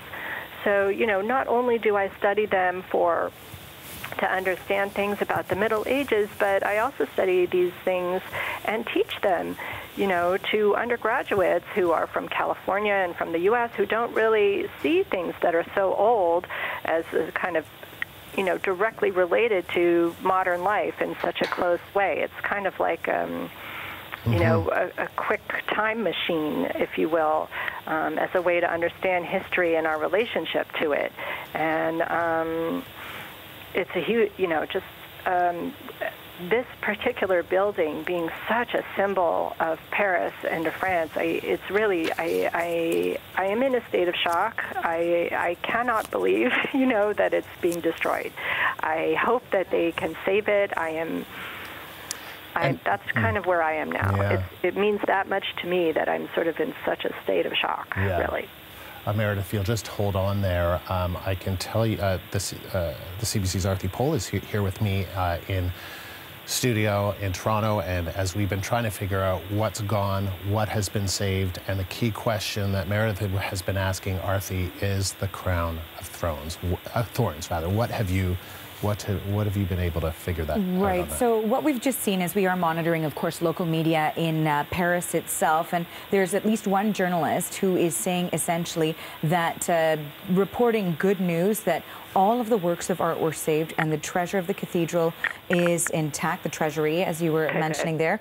The crown of thorns, the holy sacraments are safe. That is an initial report we're seeing from a journalist in Paris itself. So, of course, waiting for confirmation on that. But that would be good news if we can get confirmation, of course. So that is one piece of information that is developing right now. And so, so Meredith, there you have it. We have yet to confirm all of this, but that would certainly be something that you would be celebrating. And and what we're showing right now, and this is quite an image, Meredith, but just what we're showing our viewers right now is an image of the interior of the Notre-Dame Cathedral before this fire. And so the beauty of it is just quite astounding. Can you just describe the significance of the interior of this iconic building, what it was and what it is in many ways no more?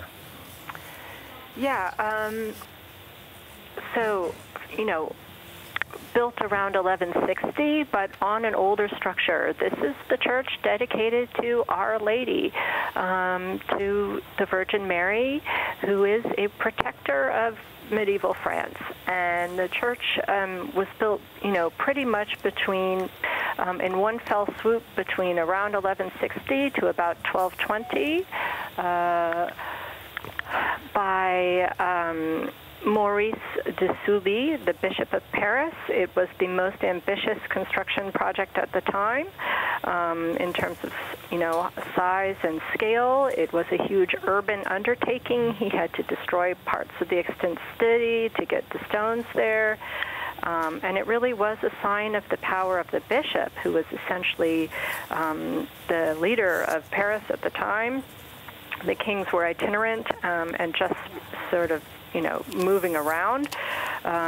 So it was really a symbol of episcopal power in the Middle Ages. And imagine what it would have been to come up through the River Seine and to see this incredible building that was so huge, standing there. And, that could be seen from many, many miles away. It was the tallest building in the entire city at the time. So founded that way, but, also there were earlier iterations of this cathedral even prior to the 12th century construction of it. That's just our latest iteration. Then there are different remodeling campaigns on Notre-Dame. The facade is done between 1200 and 1220. Most of the vaults are done by then, but as soon as the first iteration of the church is done, they build new chapels on it between 1220 and about 1350, 400. There's a whole belt of chapels going around the cathedral. The transept facades, where the spire probably fell, those were done around 1250s to 1270s. Those architects are named. The beautiful rose windows, those are, I really hope those aren't destroyed yet. Those are masterpieces of what we call Renovations architecture, which is a style of architecture that's very much associated with Parisian production from the mid-13th century, artistic production that went throughout France and throughout Europe at the time. It's this period of art is what gave Paris its,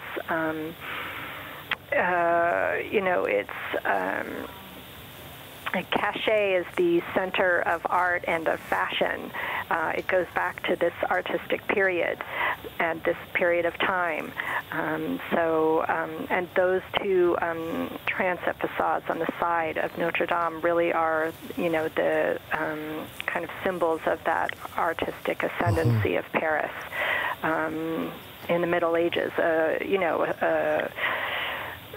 What we know, or when we think of Paris as the city of art and the city of fashion, it really goes back to the Middle Ages, and it goes back to this building. And, so the building is complete around 1400, 1500. It had a great cathedral school. It had great music associated with it. It is at the origin of modern-day universities as well. The University of Paris being one of the first, starting with the Cathedral School of Notre-Dame. So it's a whole center, of art and intellectual life in the Middle Ages that out of which, all of this came from Notre-Dame. So it's kind of worth preserving. So I really hope they can stop this fire as soon as possible. Well, in fact, Meredith and Arthi is here with me in studio. Their spokesperson for the Paris Fire Department says that the next hour and a half is crucial in order to see if the fire at the Notre-Dame Cathedral can be contained. So this is still an ongoing fight. It is now after 9 o'clock. It's 20 to 10 local time in Paris. So this fire is now almost into its 4th hour. It's been going for 3 hours since just before 7 p.m. local time. And so the next hour and a half, according to the Paris Fire Department, is crucial. I can also tell you, Meredith, thank you. That is UCLA art historian Meredith Cohen, specializing in medieval art and architecture. With more on all of this, we're joined by the CBC's Arthi Pohl. And before I bring you in, Arthi, I just want to mention that there's been some reaction here in Canada, around the world, obviously, to this. The Prime Minister says, Justin Trudeau has tweeted, absolutely heartbreaking to see the Notre-Dame Cathedral in flames. Canadians are thinking of our friends in France as you fight this devastating fire. Andrew Scheer, my heart breaks to see the iconic Notre-Dame Cathedral up in flames. Notre-Dame's majesty and beauty have captured the hearts of millions worldwide, praying for everyone's safety and a speedy response. And in fact, we can tell you that so far, from what we know, no one has been injured by this fire. That seems to just the massive, it is a massive fire, hundreds of firefighters at the scene of this fire. And the latest is that a spokesman for the Paris Fire Department says the next hour and a half is going to be crucial. But Arthi is here to just give us an update about what we know so far, how much of this building, this iconic monument in Paris, is gone. And you'll remember, too, of course, this is a more than 800-year-old monument, iconic monument, as you're saying, in Paris. So the fire, again, began at about 6:50 p.m. local time. It is along the Seine River. We know that there were 400 fire crews on scene who have been battling this blaze for hours now. These are live pics, just for our viewers. Yes, these are live pictures, so you can see that the flames continue there. They are having some real challenges containing it, not only because it is difficult to get into this area, because it is saturated with tourists. Again, this is a monument, a cathedral, that is visited by between 12 and 14 million people a year. Tens of thousands of people go to see the Notre-Dame Cathedral every single day. And so you've got that many people around there. The fire crews trying to come in to contain these flames. I'm also reading this report from Bloomberg that says the Civil Security Agency of France, a spokesperson there, says all means will be used except for water-dropping aircraft because the structure may not be able to withstand it if there is huge amounts of water being dropped from aircraft. And so that possibly is one of the challenges they're finding when they're trying to contain this fire. So that, again, one of the challenges. In terms of logistics, yes, you are right that it appears right now that reports are saying no one has been injured. Visiting hours would have just ended at the cathedral right before the fire broke out. We know that there have been renovations that have been going on with the cathedral itself. In terms of the dramatic pictures, people have been reporting that the fire started in the attic. So we watched the spire, that iconic spire of this centuries-old cathedral, just coming crashing down, entirely collapsing. The fire has continued to spread throughout the structure into at least one of the bell towers. Perhaps the north bell tower is what some of the reports are indicating right now. And it is a possibility that it may be linked to those renovations that were taking place. 6.8 million euros, about 9 million Canadian dollars worth of renovations that were taking place in order to restore a part of this old, very old, from the 13th century is when it was completed. Construction started in the 12th century, of just trying to restore it. And, you know, it has survived 2 world wars. The French Revolution, and this is a fire now that has absolutely destroyed so much of this monument now, and you can really only see the scaffolding, but these are some old pictures of what it was inside. We know, we've heard also from officials that they are going to launch an investigation, an inquiry into what exactly happened, although initially they were looking into it as an accident. You can continue to just see that scaffolding outside, but what we've heard from reports is that there's colossal damage and that the entire interior, for the most part, has been damaged. But the treasury, which carried sacraments, artwork, the crown of thorns, as we were talking about, initial reports from local reporters saying that those have not been damaged. And the bronze statues as well had been removed that were outside of the cathedral, right? Right. More that they were saved, that they had been removed for these restorations, so 16 of them. We're getting more and more reaction. Arthi, a spokesperson for the Vatican, says that the Notre-Dame fire has caused shock and sadness, saying that they're praying for the firefighters.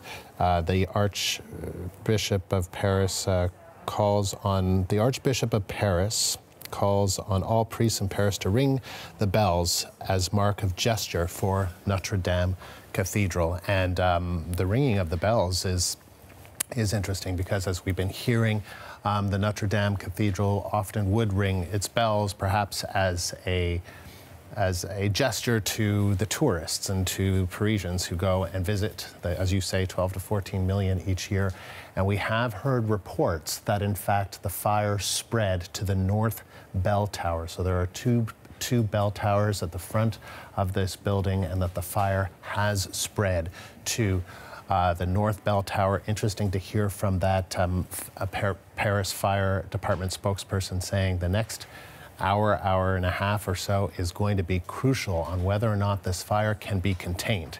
So what does that mean? This fire is not contained. And as you can see from these live images, of Paris. It started almost 3 hours ago, this fire engulfing one of the world's most famous buildings, one of the world's most visited, Paris's most visited monument, more than the Eiffel Tower.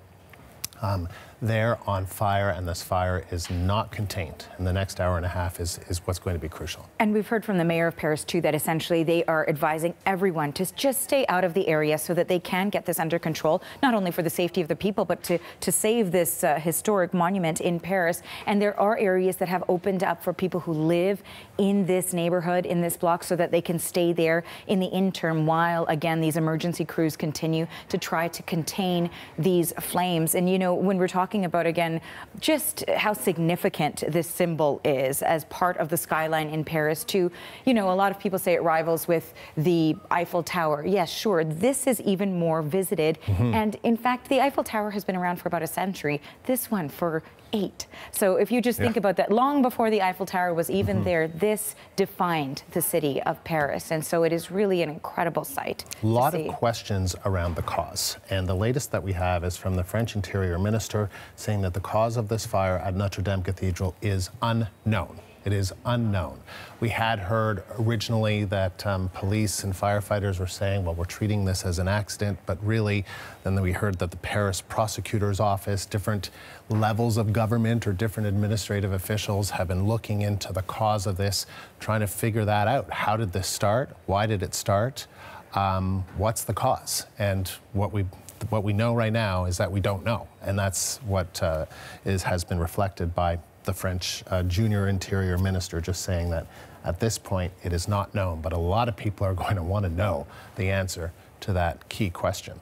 Absolutely, and we know that they are saying they're going to put all of the resources they possibly can to try and salvage, of course, whatever can be left, and to look into how this could happen. There is so much security at this particular site. It is visited so frequently. One would imagine every single precaution that could be taken to make sure it's safe is taken, given the amount of foot traffic they have in there, the importance of the structure itself. And, you know, we've been hearing so much also reaction to this. You mentioned that our Prime Minister had reacted. Also, we're seeing here UK Prime Minister Theresa May had also said that her thoughts were with France as this fire devastated the cathedral, saying specifically that that her thoughts are with the emergency services who are fighting this terrible blaze. Again, though, I guess the positive news is that there's no injuries to report at this particular point. Arthi, thank you. I know you'll stick around. We're now going to go to Simon Nakonieczny in Montreal, at the Notre-Dame Basilica there, and the connections that exist obviously between the Notre-Dame Basilica in Montreal, where you're standing in front of, Simon, and the Notre-Dame Cathedral, the Notre-Dame de Paris. I know that you've spoken to some French tourists there. Just tell us a little bit about, you know, what you're hearing and the connections between the two. Well, I mean, Montreal is often seen as one of the most European cities in North America. And of course, this is an example here of that. Notre-Dame Basilica, there are links between Notre-Dame Basilica here in Montreal and Notre-Dame de Paris. Notably, the architect of Notre-Dame Basilica, this cathedral, or this basilica, was built in the 19th century, and it was inspired by Notre-Dame de Paris. The architect, James O'Donnell, was inspired by Notre-Dame de Paris and Saint-Sulpice Cathedral, two Gothic cathedrals. Now, this, of course, is a Gothic revival cathedral, and some of the features that are inspired by Notre-Dame de Paris, I mean, if you just look the similarities between the two towers and the facade, the sort of flat facade, it has parallels with it. And of course, this is also a major tourist attraction here in Montreal, drawing about 1 million tourists a year. And so, of course, there are people that come to visit this cathedral who have also visited Notre-Dame de Paris. And I spoke to some of them coming out of that cathedral today behind me. They're in shock. Those who didn't know, really, really shocked and immediately got on their phones. I spoke to a pair of French tourists, as you mentioned, who had just been to Notre-Dame de Paris a week ago. One of them said he took pictures of it, and he said that he took the opportunity, because he had heard about the fire in Paris, while he was in the cathedral here, to pray for the future of the cathedral in Paris and to the for the firefighters who are fighting that blaze in Paris. Andrew? And so tell us, a little bit more about, you know, what you've been hearing, what you've been seeing today from there in Montreal as people there react to what is happening in Paris. I'm sure many of the people you've spoken to have also seen the Notre-Dame de Paris Cathedral as well. Yeah, I spoke to one woman, for example, who she said she was from Switzerland visiting the cathedral here. She said it had been a long time since she had visited Notre-Dame de Paris, but of course she remembered it. And I mean, that's the case with a cathedral that's that old, and a cathedral like this too, which also draws many people. So, you know, I think that the bond between those cities, obviously, with the religious architecture that you see and the religious heritage that you see, is going to be really in the thoughts of a lot of people as they visit this basilica here in Montreal too. All right, Simon, thank you. That is the CBC's Simon Nakonechny at the Notre-Dame Basilica in Montreal. So with more on just what we have been watching all transpire throughout the afternoon, it was almost exactly 3 hours ago that a fire broke out at one of the most famous buildings, one of the most beautiful buildings arguably in the world, and that is the Notre-Dame Cathedral in Paris, where 12 to 14 million people visit every year. This is a live image that you're looking at right now of that fire that is still ongoing, and firefighters there, hundreds of firefighters there, are trying to put this fire out, and as you can see, so far they have not been able to do that. And in fact, the local news agency there says that French fire services say they are not sure if Notre-Dame fire can be stopped. They are not certain whether or not the building can be saved or if this fire can in fact be stopped, and that's from about 5 minutes ago. So that's absolutely incredible that they have been working on this for so many hours now, and it has been impossible for them to contain, and it just continues to spread. We watched that spire actually collapse with the roof. You can just see the scaffolding now, and you've been talking about with people about how significant this structure is really for people, especially this week. It's Easter coming up. There are so many tourists who come to this particular spot in order to attend Mass and to worship. And this is the spire, 19th century spire there, and you can see it collapsing. And this was one of the moments where I think there was a realization that this fire was significant, that it was going to take a big part of this building unless firefighters were able to contain it. And as you've been saying, Arthi, they are not able to contain it. And now they don't know whether or not they are going to save any of the structure. So far, and you can tell us more, is we know that a significant portion of this structure is gone. Absolutely. So what we are hearing from officials there is that they say there's colossal damage inside as well as to the structure as a whole. That fire has continued to spread throughout the evening. Again, the fire started just before 7 p.m. local time. So it has continued on for quite a few hours now. You know, as we're looking on, it's just after or just before 10 p.m. local time there. And we know that there's about 400 firefighters that are trying to contain this. We know that the department is saying that they are putting all of their resources that they have into trying to stop this particular fire. When it comes to injuries, thankfully none have been reported yet. We know that visiting hours would have ended just before the fire started.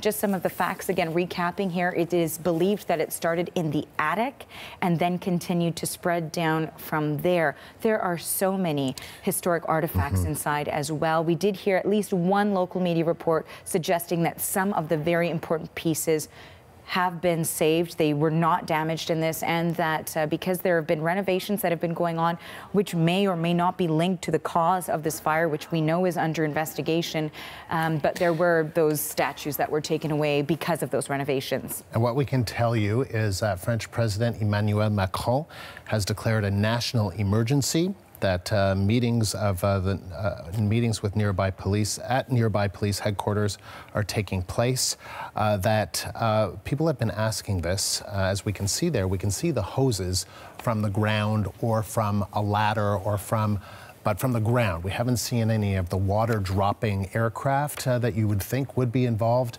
and that is apparently because there are concerns that the entire structure could collapse. And so that might be a danger to the surrounding buildings, but that is why we have not seen any water-dropping aircraft, because they are concerned at this point that the entire structure of the Notre-Dame Cathedral, it's hard to even imagine saying these words, that the Notre-Dame Cathedral could collapse. Firefighters say that the next hour or so is going to be crucial, but they do not know whether they are going to be able to save this structure. We know that the wooden roof has collapsed. Much of the interior is gone. We had heard that fire had spread to at least one of the iconic bell towers, the North Bell Tower, at the front of this structure. So much of this structure is either gone or is on fire right now, as you can see from these live images that are taking place in Paris. Arthi, we know that there have been people, we've been speaking to people throughout the afternoon, that have just been stopped in their tracks watching. Many of them, it was interesting to hear from a former CBC cameraman, Frank Pierron, saying it's very quiet in Paris tonight as people just watch. And people were stopped. I was reading some of the witness accounts online. People say they were just stopped dead in their tracks, looking at what was happening. They could not believe their eyes, because this is something that has been in the city for centuries. And if you look at these images that we're looking at now, these live images, really just the facade, just a two-dimensional sort of facade is what appears to be left of the Notre-Dame Cathedral right now in Paris. It survived world wars, the French Revolution. It has suffered damage, vandalism, but it has managed to be restored and kept throughout all of these years, and now to see it really reduced in some parts to ashes is a horrific scene. And we continue to track what the status would be on that battle to try and keep these flames contained, and they continue to say that they are struggling with it. That's obvious, right, at this point. I mean, here we are 3 hours later, and that this building is still on fire, that you know, the flames seem to be spreading, or they seem to just continue to go. We're hearing that, in fact, because of the wood, because of the limestone, that this is a flammable building. It's just, you know, it's one of these old flammable buildings that the renovations you were talking about, Arthi, earlier, you can see the scaffolding, and that's what you're looking at, is the scaffolding around that middle and back part of the structure, because the spire that dates back to the 19th century, that was under renovation. There was a restoration project. There was lots of controversy around this. Who should pay for it? Whether it should be the Catholic Church, whether it should be the state. Lots of controversy, but a €6 million project that was taking place, and now this fire that we are witnessing. Megan Batchelor is also standing by, Arthi, and she can tell us a little bit about some of the history of what we're seeing. So Megan, tell us about that.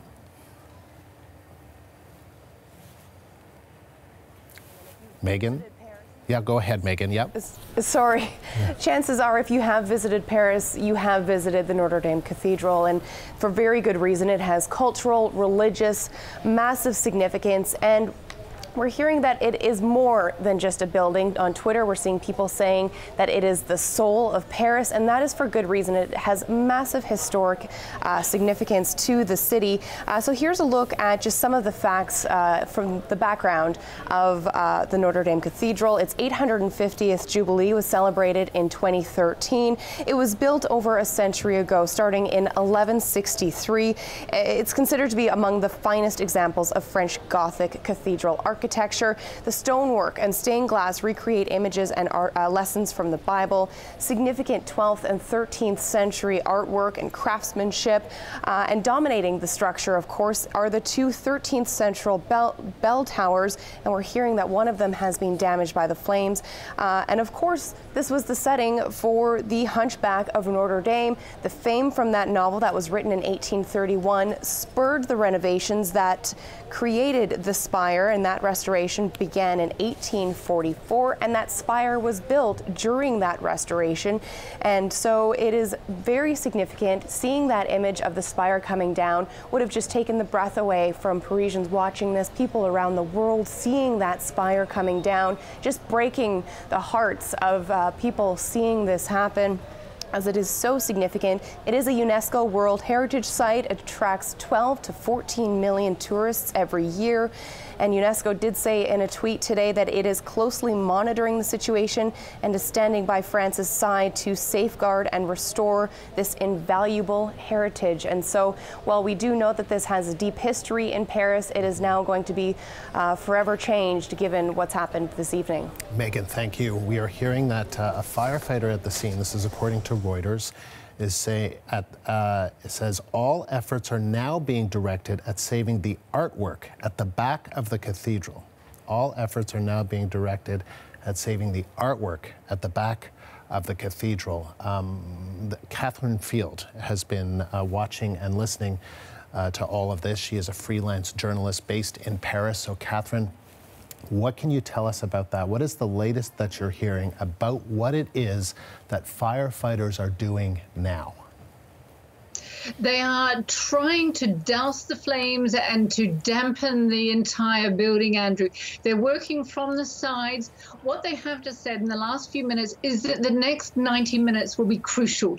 How they get to work, how they get access to these vital parts of this cathedral will determine how extensive that damage is. They're saying that they're doing what they can, but they are coming up against new problems all the time. And one of those problems is, Andrew, is that whilst on one side of the Notre-Dame Cathedral is the Seine, on the other side you have houses.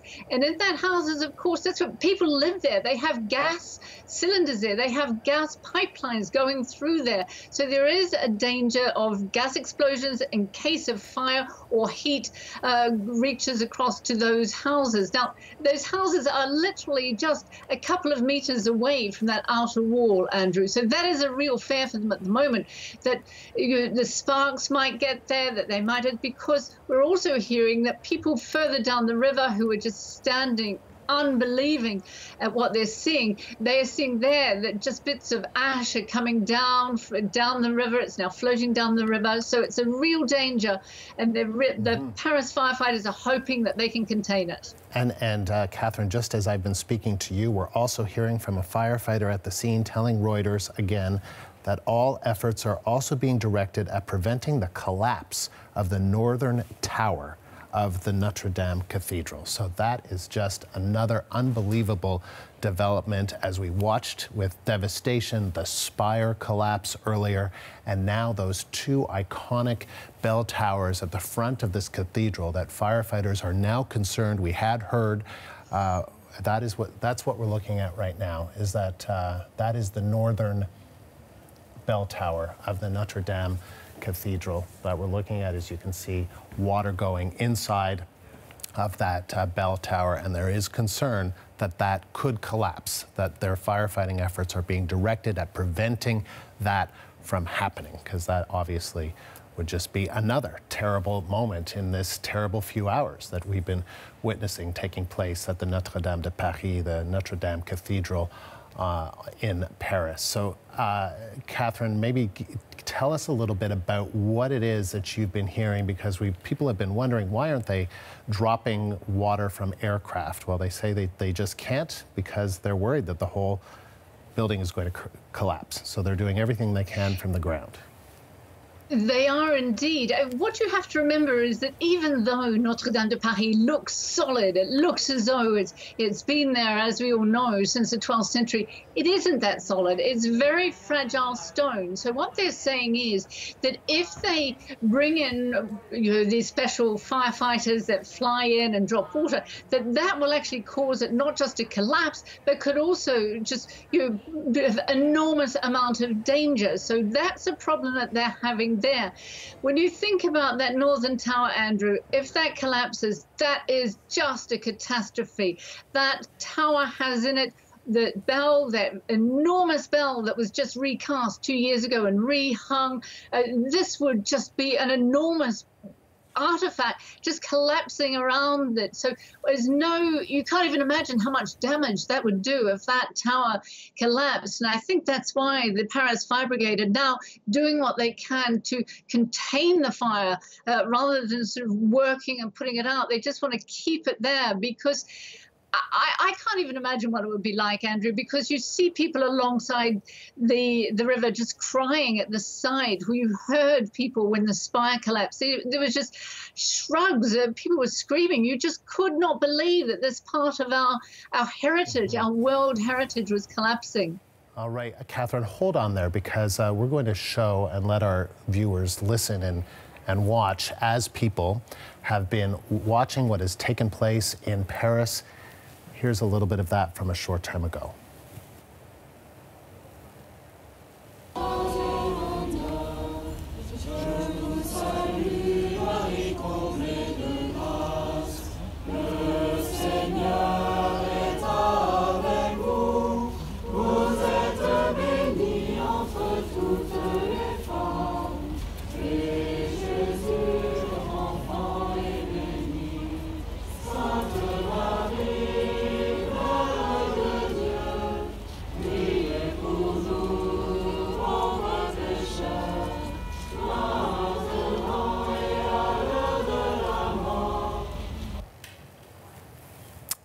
And so, Catherine, there was just from a short time ago, as people were watching the cathedral there on fire, breaking out in song as this was happening, just some of the reaction.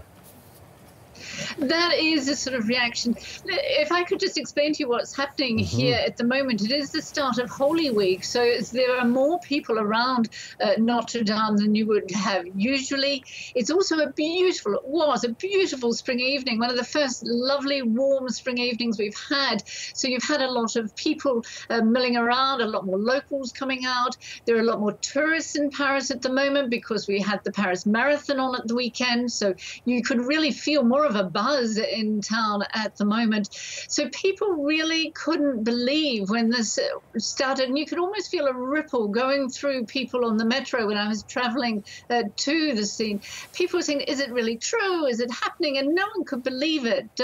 I think, Andrew, because even if you're not religious, it is part of what Paris is. The Notre-Dame de Paris, Our Lady of Paris, is a building that everyone knows, whether you go there just to meet someone outside or whether you go there because you're struck by the architecture, by the flying buttresses, whether you go there by boat. You can take these famous bateaux mouches, those long, narrow boats that go along the Seine, and you can have a good look at it. And I think that feeling is what is, that this is so much part of all our lives, not just a religious artifact. And on another note, Andrew, as you well recall, in 2015, Paris had these terrible terrorist attacks in which hundreds of people died. And there was a feeling that Paris was getting back on its feet again. We hadn't had any of those big attacks for a long time. There'd been small risks of attacks, and we'd been told that there'd been plans, but nothing. And so this comes at a time when it's just another blow for Paris, that really wondering how many more of these blows we're going to actually have.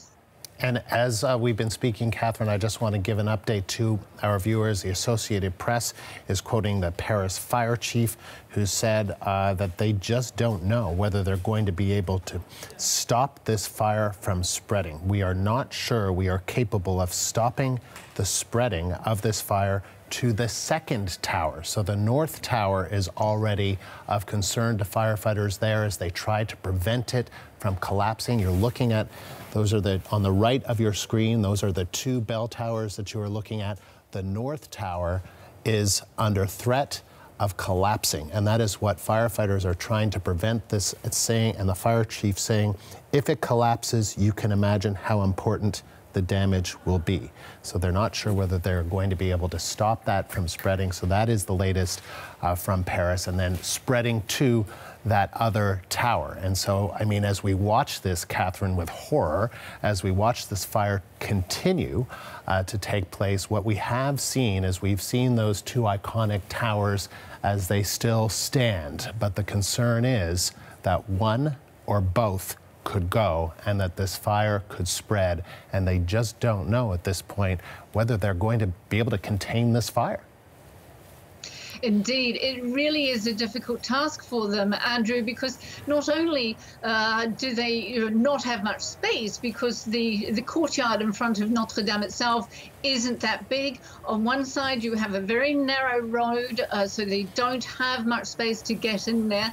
As well, on the inside of the cathedral, Andrew, there are very narrow spiral staircases going up each of the towers. So to be able to get the firemen up there, to get hoses up there, is very difficult. I mean, I recall when I was on the roof there last year doing a documentary just on this renovation work, it's very claustrophobic there, not just claustrophobic going up the spiral staircases, but also claustrophobic when you're in the attic, because that space between the roof and the inside layer, the skin of the inside of the church, is very narrow. So there's not much room.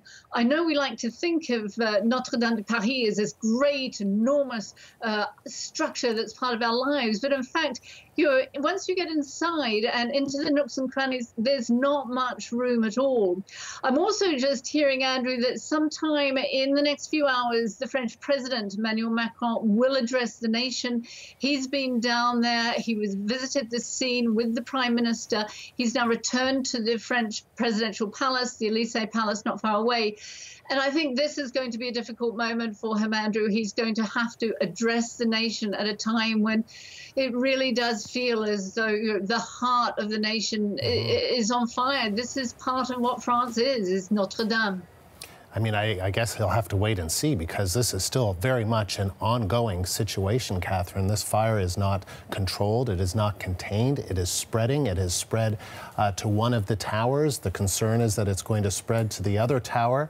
Firefighters saying that they're concerned the entire structure, the entire Notre-Dame Cathedral could collapse. They just don't know whether or not they're going to be able to stop that from happening, but that the effort right now from one firefighter speaking to Reuters news agency is to prevent the collapse of the North Bell Tower, to stop that from happening, and also to salvage what remains of the artwork at the back of the cathedral. So can you describe for us, Catherine, just in terms of what we have lost, or what has been lost, what Paris has lost so far? Well, what we do know is that the roof has collapsed. We do know that structurally that whole top area of the renovation work will have been destroyed. The spire that collapsed, you're already, Andrew, we're looking and we're seeing the front pages of tomorrow morning's newspapers. They're all leading with that dreadfully sad photo of the spire, that even Victor Hugo wrote about when he said in the middle of the 19th century that this is something special. So the loss of that spire struck people enormously, just to give you a sense that it's so important to French people. If you think about Paris, every road sign in Paris that has a distance on it, that distance is from Notre-Dame de Paris. This is part of life. This is part of everybody's every day, if you like, whether you go to Notre-Dame just because you're rushing past, whether you go there because you're on a train that's going nearby or on a bus, it is some part of Paris. And it has been for centuries. Let's not forget that in the times when the church was the most powerful voice in France, that was where people would go to get news. They would go there to hear what was going on. They would find out where they should go to pay their taxes, all this sort of information. And if you weren't religious, even back in those days, that was the area of the Seine where you went to do your washing. So some people may have seen those fabulous artworks of laundry ladies doing their washing by the Seine with the Notre-Dame de Paris behind it. So this is, even though it's a church, it is a structure that has been at the heart of French life for so many centuries. And seeing that spire come down just left people so cold. Andrew. And Catherine, what do you know about what has been saved so far? You can talk, I guess, about the statues outside that were not there. Also, there's been some discussion around concern over the crown of thorns.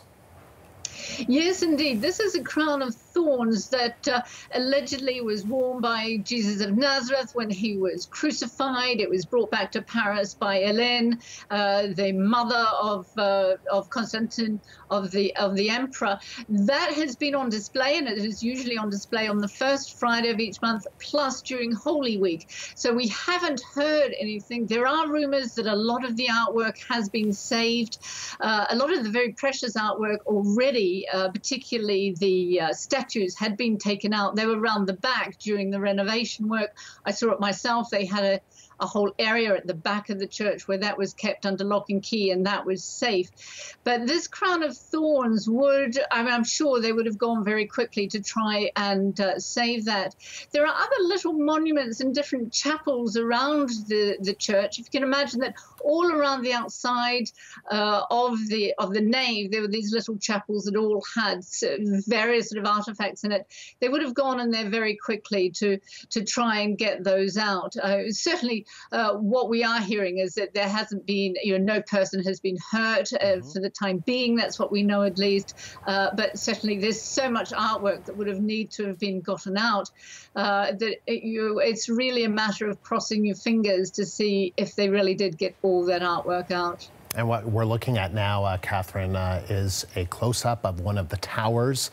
And you can see water going inside one of the iconic bell towers, because that is what firefighters have been telling reporters, that all efforts right now are to try and save the North Bell Tower from collapsing. So you can see the water going inside there. And there is concern that the fire could spread to the other tower, and that firefighters are also at the back of the cathedral trying to save some of the artwork at the back of the cathedral. So what artwork that is, we don't know. But Catherine, as you've been saying, some of it, much of it, had been removed for these renovations. How much was still there and that needed to be salvaged? Obviously something, because firefighters are saying that they are in there trying to get that out. Indeed, it is such a precious jewel of artifacts, the whole cathedral, that yes, some was already outside, had been removed to safety during the renovation work. But there are dozens of little chapels inside Notre-Dame de Paris, and each of them had artworks, had statues, had special memorials there. And let's not forget, in different places around the church, you also have memorials for Commonwealth soldiers who fought in the First World War and Second World War. Let's not forget that every Memorial Day, every 11th of November, all of the Commonwealth countries would send their representatives to special services there to remember the Canadians, the Australians, the New Zealanders who had fought in wars here in France. So you've also got little chapels for them spread around the cathedral. So it's really difficult at this stage to say if they got out. And I haven't seen any pictures, unfortunately, Andrew, of people carrying out any of these statues. So I'm afraid we're just going to have to wait and see and unfortunately hold our breath on that one.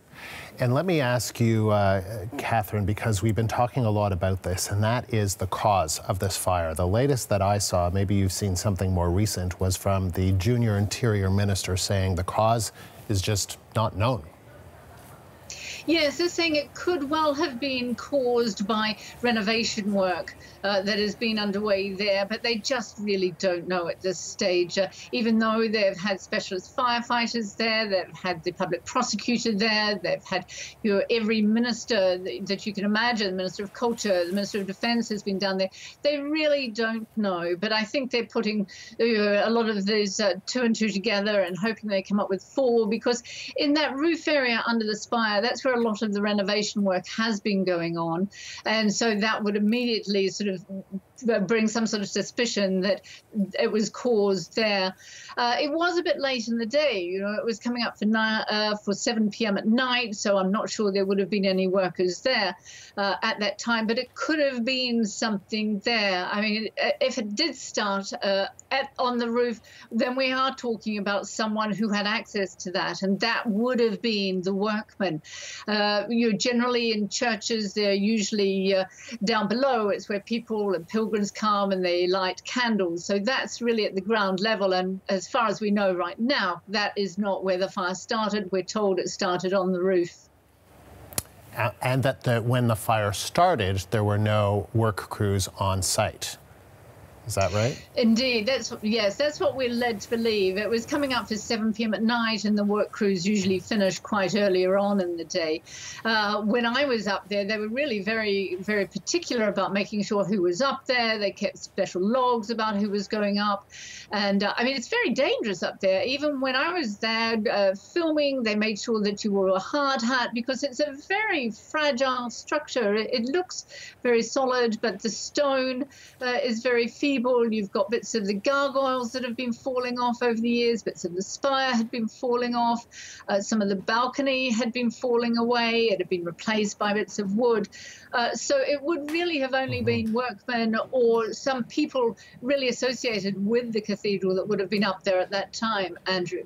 Catherine, thank you. We'll get you to hold on. But that is Catherine Field, a freelance journalist in Paris. Right now, the Archbishop of Toronto, Cardinal Thomas Christopher Collins, is commenting. Let's listen. Things like that.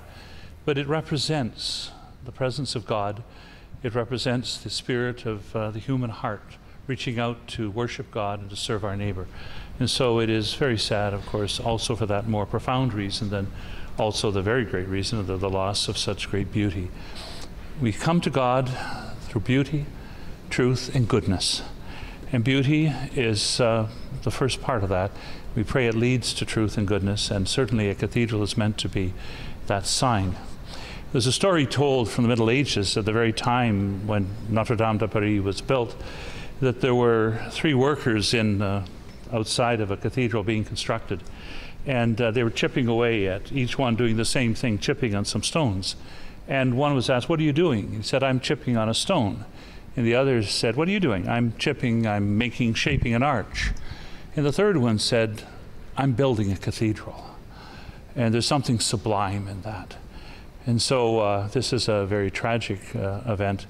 And we pray that the people who are affected by this most profoundly, which is not only the whole world because of its beauty and history, but our brothers and sisters of the Archdiocese of Paris, we're with them in solidarity in this time as their mother church is burning, and we pray that they will be able to recover from this and go on to live what the beauty of a great cathedral represents. Can you speak to the significance of the unfortunate timing of this with Good Friday coming, Easter Sunday, the Holy Week? Well, this is the most sacred time of the year for us, and certainly there's no time when such a terrible thing would be good, obviously, but this is our most sacred time. The people of Paris will be gathering with their bishop in Notre-Dame to celebrate, to go through the most profound elements of our Christian faith. And so the cathedral now is destroyed, at least for now. And so they must do something else. And it is the most sacred time of the year for us. And so it is perhaps especially poignant that this tragedy occurs at this time. Have you heard anything from the Catholic Church about what churches around the world should do? How should they mourn this significant loss? Well, I think we all are, particularly, I think, praying for the people of Paris. It's their cathedral, their place of worship. That is the key thing. And I think it leads us to appreciate the significance of a cathedral. A cathedral is the mother church, you might say, of a diocese. The cathedra is just over there, that chair at the other end. It's the chair where the bishop presides over the church. And it is the place where we come together. And so I think all around the world, all of us feel a certain sadness in our hearts at the thought of the people of Paris losing their, not only such an astonishing, most beautiful cathedral in the world, but their cathedral. No matter whether we're beautiful or not, it is their church. And it's also very sad. Is the church here going to be doing any type of special mass? I don't think so. I don't think I haven't thought of that. With this week, we're on. The cathedral is bricks and mortar. It's stone and its beauty and it's significant. But What's significant this week is the suffering, death, and resurrection of the Lord. Cardinal, what was your reaction to it when you heard about it yourself? I mean, after all, the cathedral itself still continues to burn even to this exact moment. And what are some of the things that you're hearing from Torontonians and Catholics here in the city? Well, I just saw about this just a fairly short time ago. I looked and I saw, oh my, this is terrible, because when you see the flames coming out of the cathedral of Notre-Dame, the most famous cathedral in the world in some ways, in terms of, they say that when people go to Paris, more people go there than anywhere else. It's just, it's historic. Things have happened there, and so many down through history. It goes way back, I think, to King St. Louis himself, I think, built it.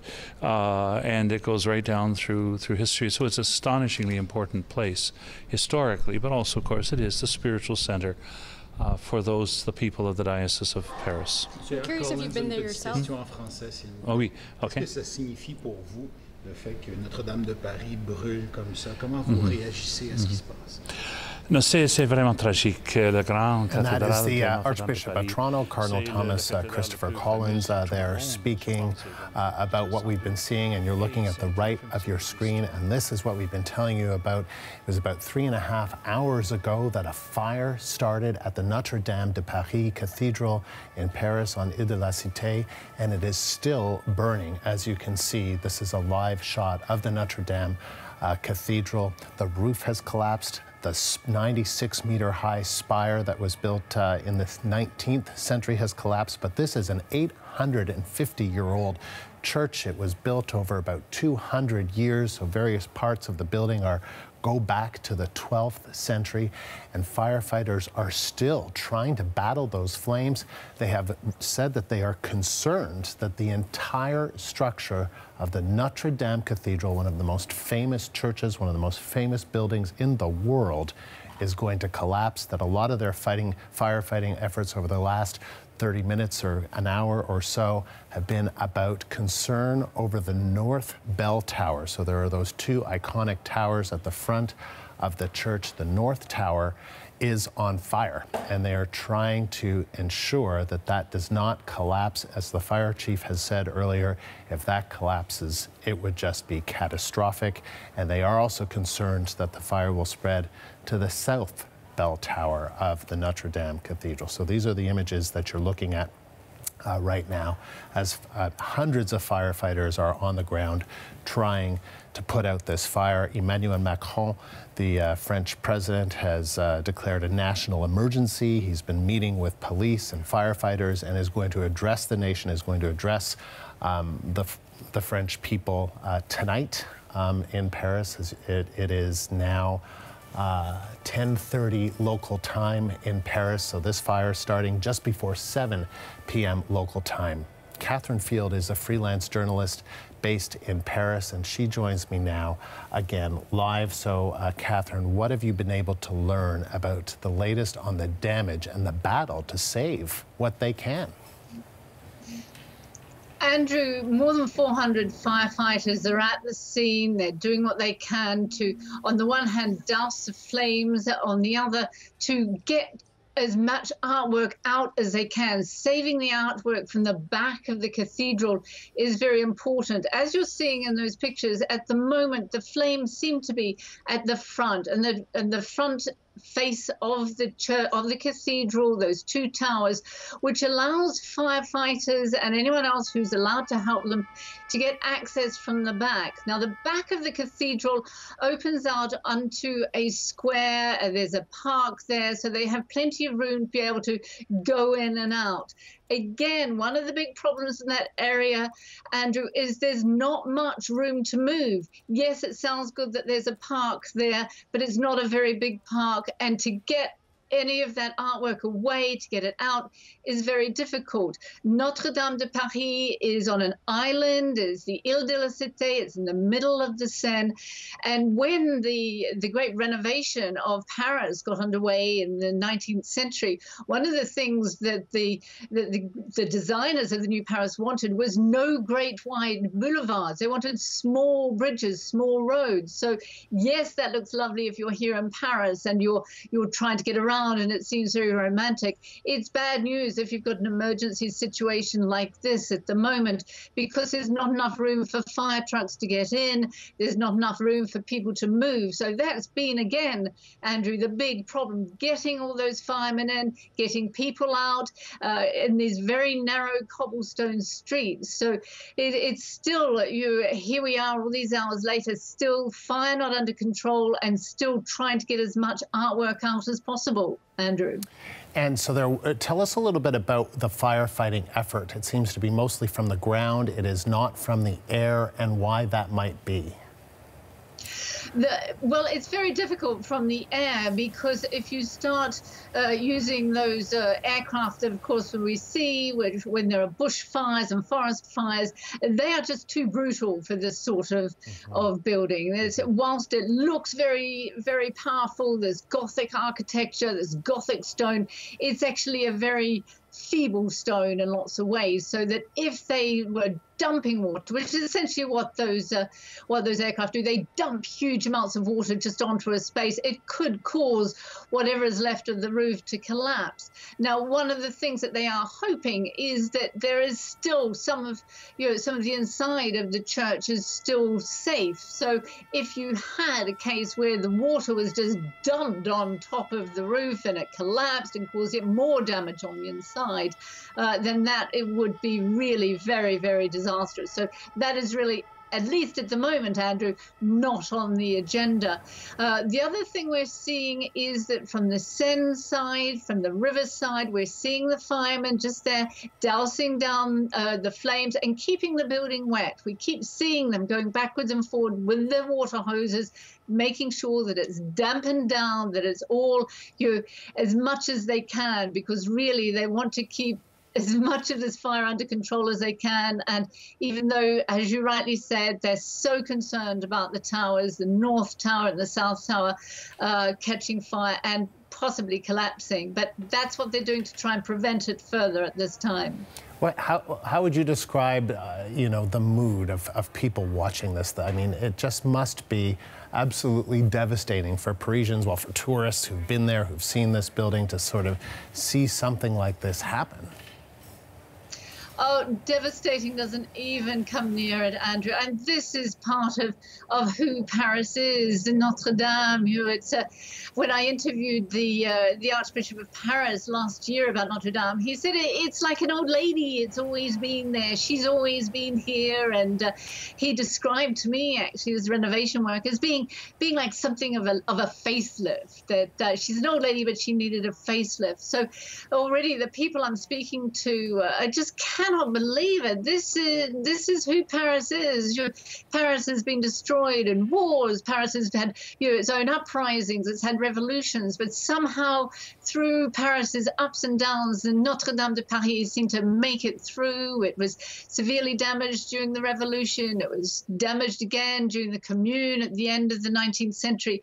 But it's still there, and it's there because it's part of Paris. And people alongside the river are just crying, just not really believing this structure, which even if you're not religious, is part of Paris life.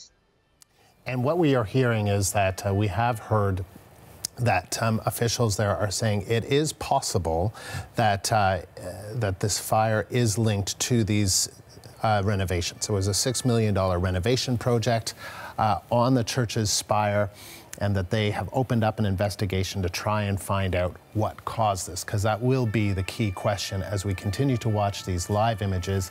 As you can see there, we're looking at one of, trying to look here closely, we're looking at, I believe that is the front of the church. Is dark there, so it's becoming harder and harder to see, but as you can see, the smoke is still billowing through the city, and the fire is still is still taking place in this building. We can see a lot of the scaffolding there. The scaffolding, in an odd twist, I guess it's because it's steel, I don't know, seems to remain in place while the building itself, the roof, has collapsed. But tell us a little bit about the renovations and some of the concerns about the safety of the structure. Well, the concerns about the structure were that it was just going to fall down. There were bits that fell off, and for a long time you kept getting reports of tourists who were walking around the outside or were queuing to get inside, and that bits of the gargoyle were falling down and falling on top of people. And so what the church officials used to do was just sort of go and pick them up and pick up the bits of the gargoyles and put them out in a safe place around the back and wait until workmen could come and put it back together. So that was the problem. Plus, of course, the roof needed to be seen to.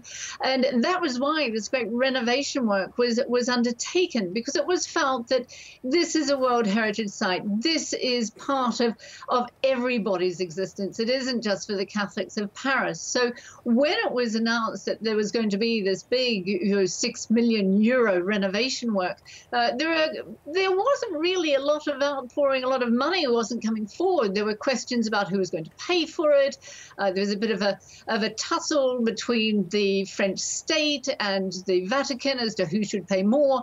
And in the end, the officials at Notre-Dame de Paris set up a special foundation to collect that money. And they've been traveling around the world raising funds. They raised quite a considerable amount of money in Boston in the United States, and as well in Washington in the United States, to fund this work, because it's work that goes on over many years. It's not something that you can just go up there and quickly do it. It is something where you have to get special workmen to do it, especially trained workmen.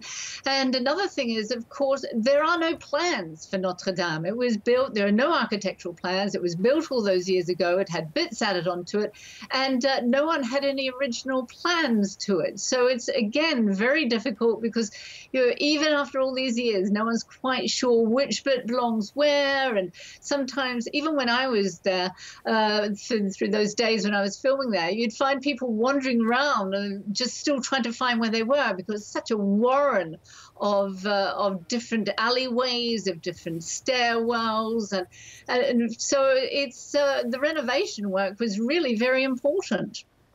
All right, Catherine, hold on there for just a moment, because we want to continue to talk to you, but I want to bring in Arthi Pohl, who's here in studio with me, just to give us an update of what we know so far in terms of where we are in this fight. Arthi. Right, let's quickly walk through the timeline for our viewers. So again, it was 6:50 p.m. local time that there were reports that a fire had started in the attic, is what some of the reports are saying initially, and then it continued to spread. Now, as that went on, the report suggests that it was about 15 minutes later that really you saw all of the emergency crews starting to come, and as many as 400 firefighters trying to contain those flames as they continue to engulf this historic monument in Paris. Now, in addition to that, we heard that the French president, it was about an hour later that he canceled his appearance, his address that he was set to deliver, and it was also an hour after the fire started that we saw that spire, that iconic part of the Parisian skyline, actually collapse along with the roof.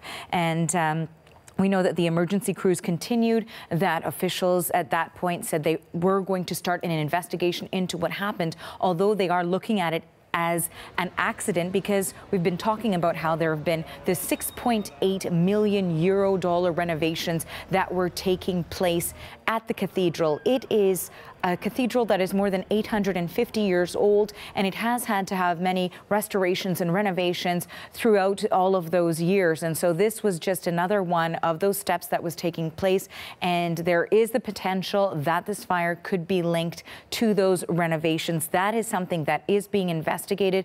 There have been messages of support, not only from the French president, of course, but also from the Prime Minister, from the US president as well. Some of the most recent reaction I'll share with our viewers is from Canada's Governor General, Julie Payette, and she says that Canadians joined together in support of the French people who before their eyes saw one of the most visited Parisian landmarks destroyed by flames. Important to also note, no reports of injuries at this stage. We have not gotten any indication that there were any of the crew members who were part of the renovations who were inside the church at the time.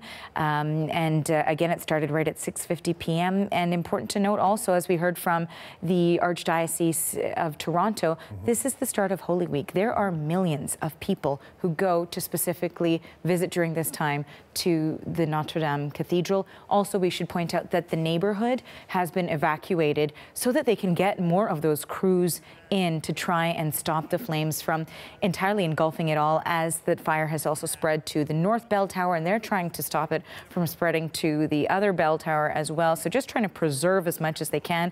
Although, Andrew, finally they have said that they don't know whether or not they will be able to save the cathedral. They are concerned that the entire structure is going to collapse. That's at the stage where they are. These are earlier images that we are showing you from a few hours ago, but the more recent images, and this is the spire that you can see there, dates back to the 19th century.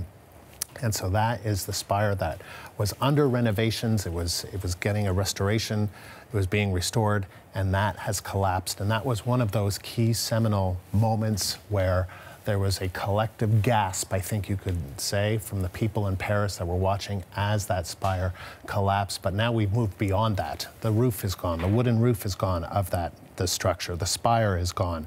Much of the interior is gone. And now the concern, and the fire spread to the North Tower, so to one of the bell towers, and firefighting efforts there are now focused on trying to ensure that that doesn't collapse and that the fire doesn't spread to the other tower, as you've been mentioning, Arthi. At this point, we don't know the cause of this fire, and that is a key question that investigators, that firefighters, that the prosecution's office in Paris, they want an answer to that key question. How did this happen? And this is such old construction that so much of it is made with old wood, with timber, which would, of course, contribute to that fire spreading. So, of course, these are all factors that they will be looking at. And we know, of course, as you've been mentioning, that it is something that has undergone restoration before, but it was part of the renovations right now that some people are pointing to and looking to as well. But again, we know that so many Parisians and tourists even gathered nearby this area that was not within the evacuation perimeter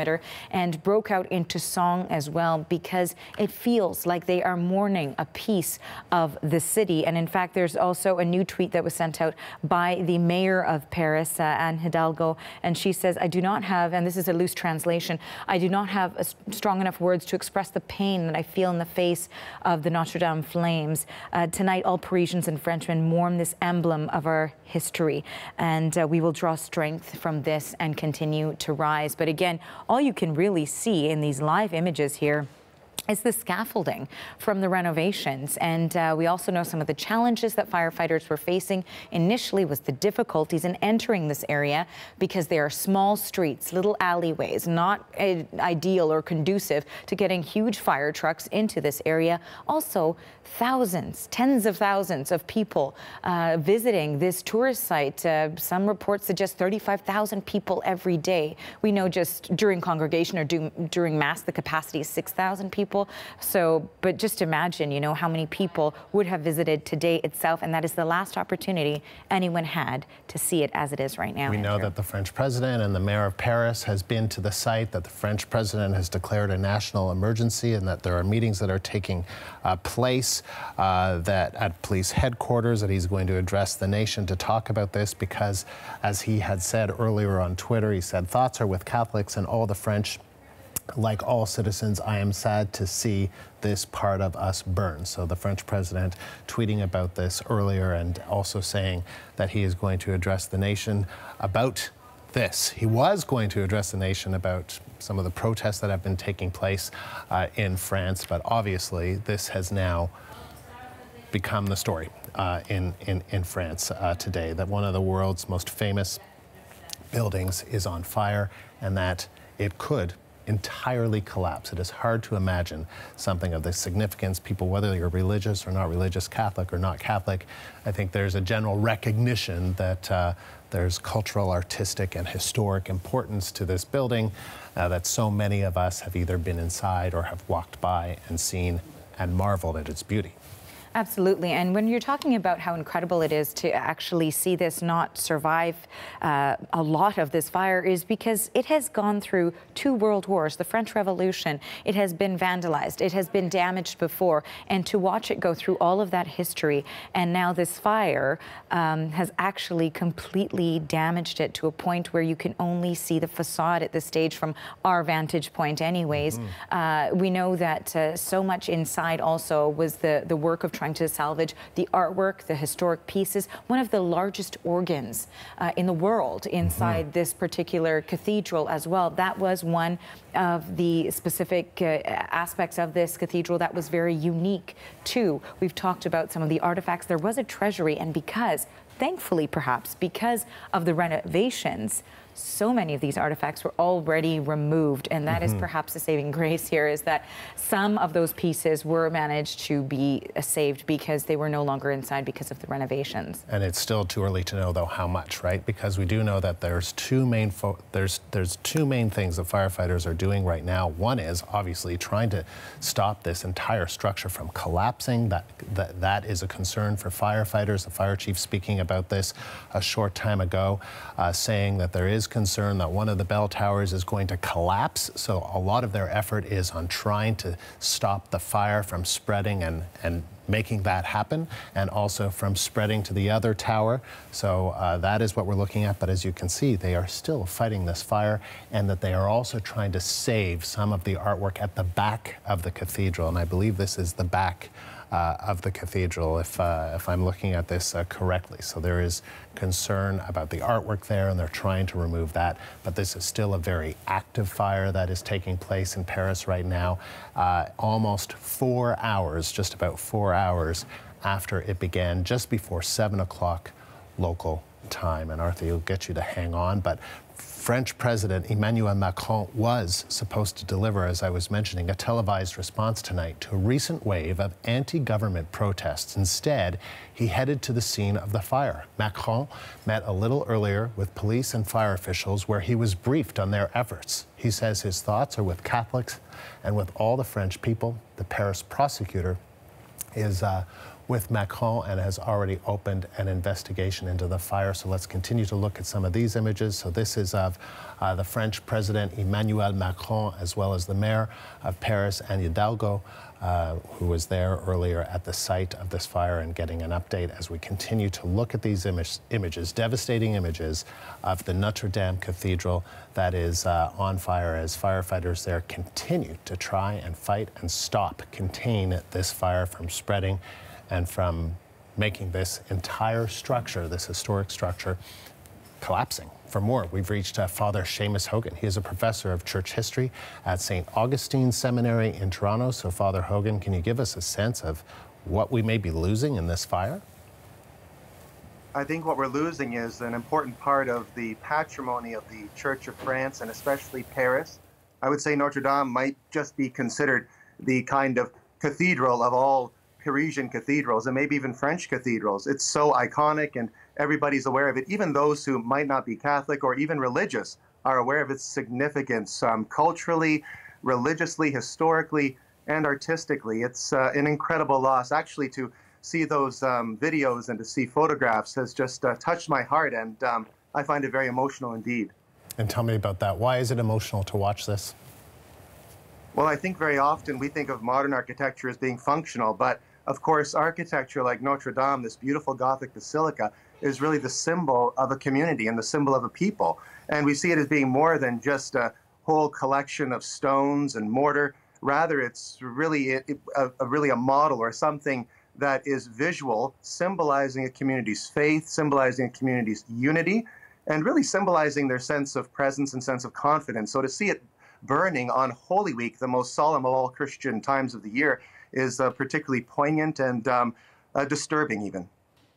And as I speak to you, Father, I just want to let our viewers know that we've been speaking with our reporter in Montreal about the Notre-Dame Basilica in Montreal. There is a connection between the Notre-Dame Basilica and the Notre-Dame Cathedral in Paris, obviously.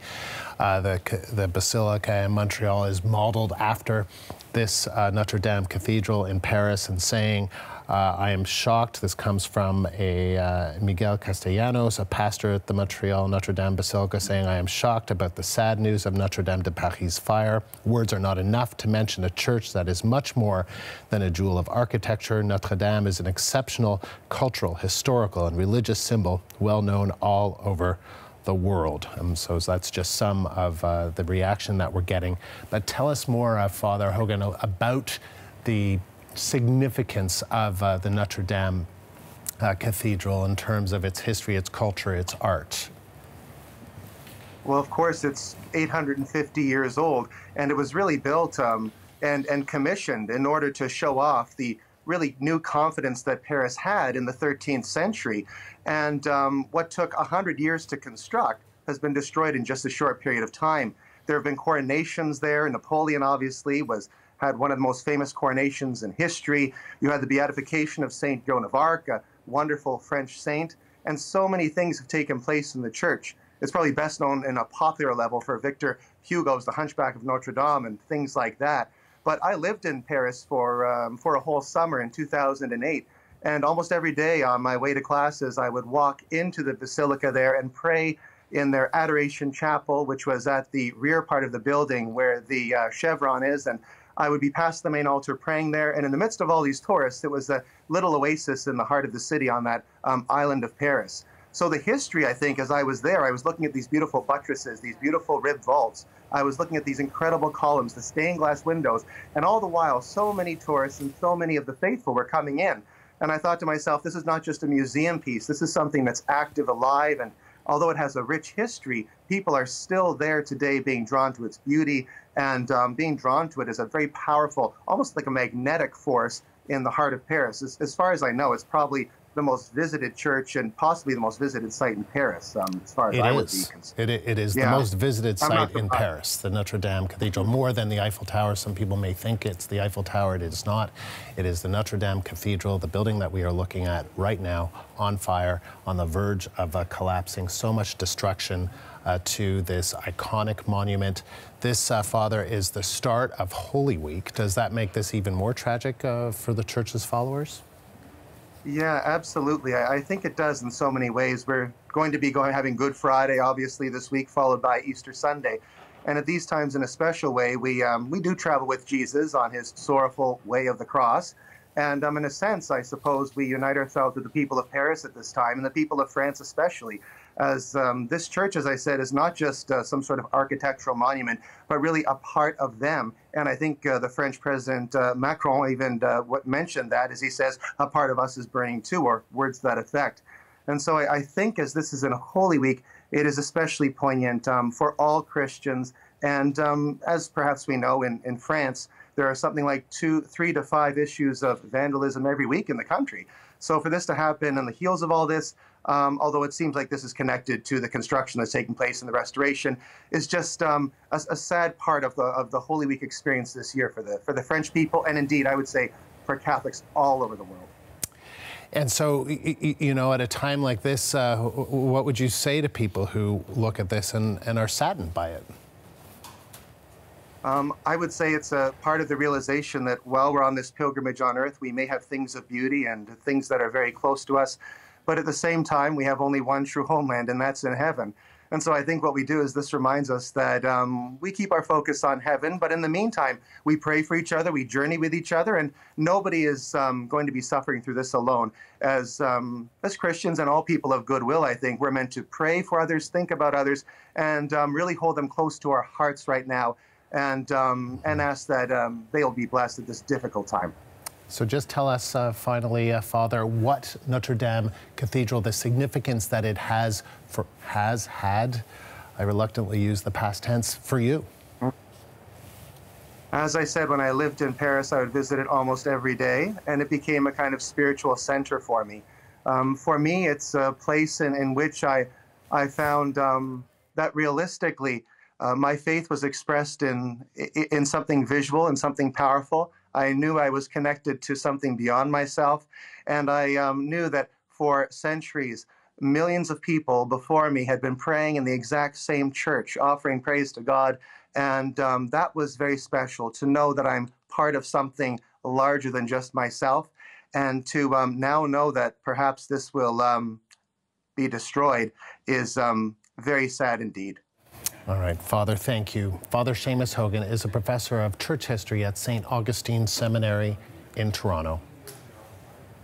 And Arthi Pole is joining us now. She's been watching along with me as we continue to look at Paris. This is 4 hours late after this fire began at the Notre-Dame Cathedral, and firefighters there, hundreds, have been on the scene trying to put this fire out. So far, they have been unsuccessful, and much of this cathedral has been destroyed by a fire that started 4 hours ago. So Arthi, tell us what happened and what they're trying to do now. So what we understand at this stage, and we know that it still is a developing story, but is that this fire began at about 6:50 p.m. local time, as you mentioned, about 4 hours ago. It is believed to have begun in the attic, so to speak, or in the top part of the spire where there were renovations underway. Renovations, the project that was said to be an estimated cost of as much as $9 million Canadian. And so essentially there is an investigation underway to see whether or not those renovations are linked to the fire, although the construction crews were not there at the time, we have heard.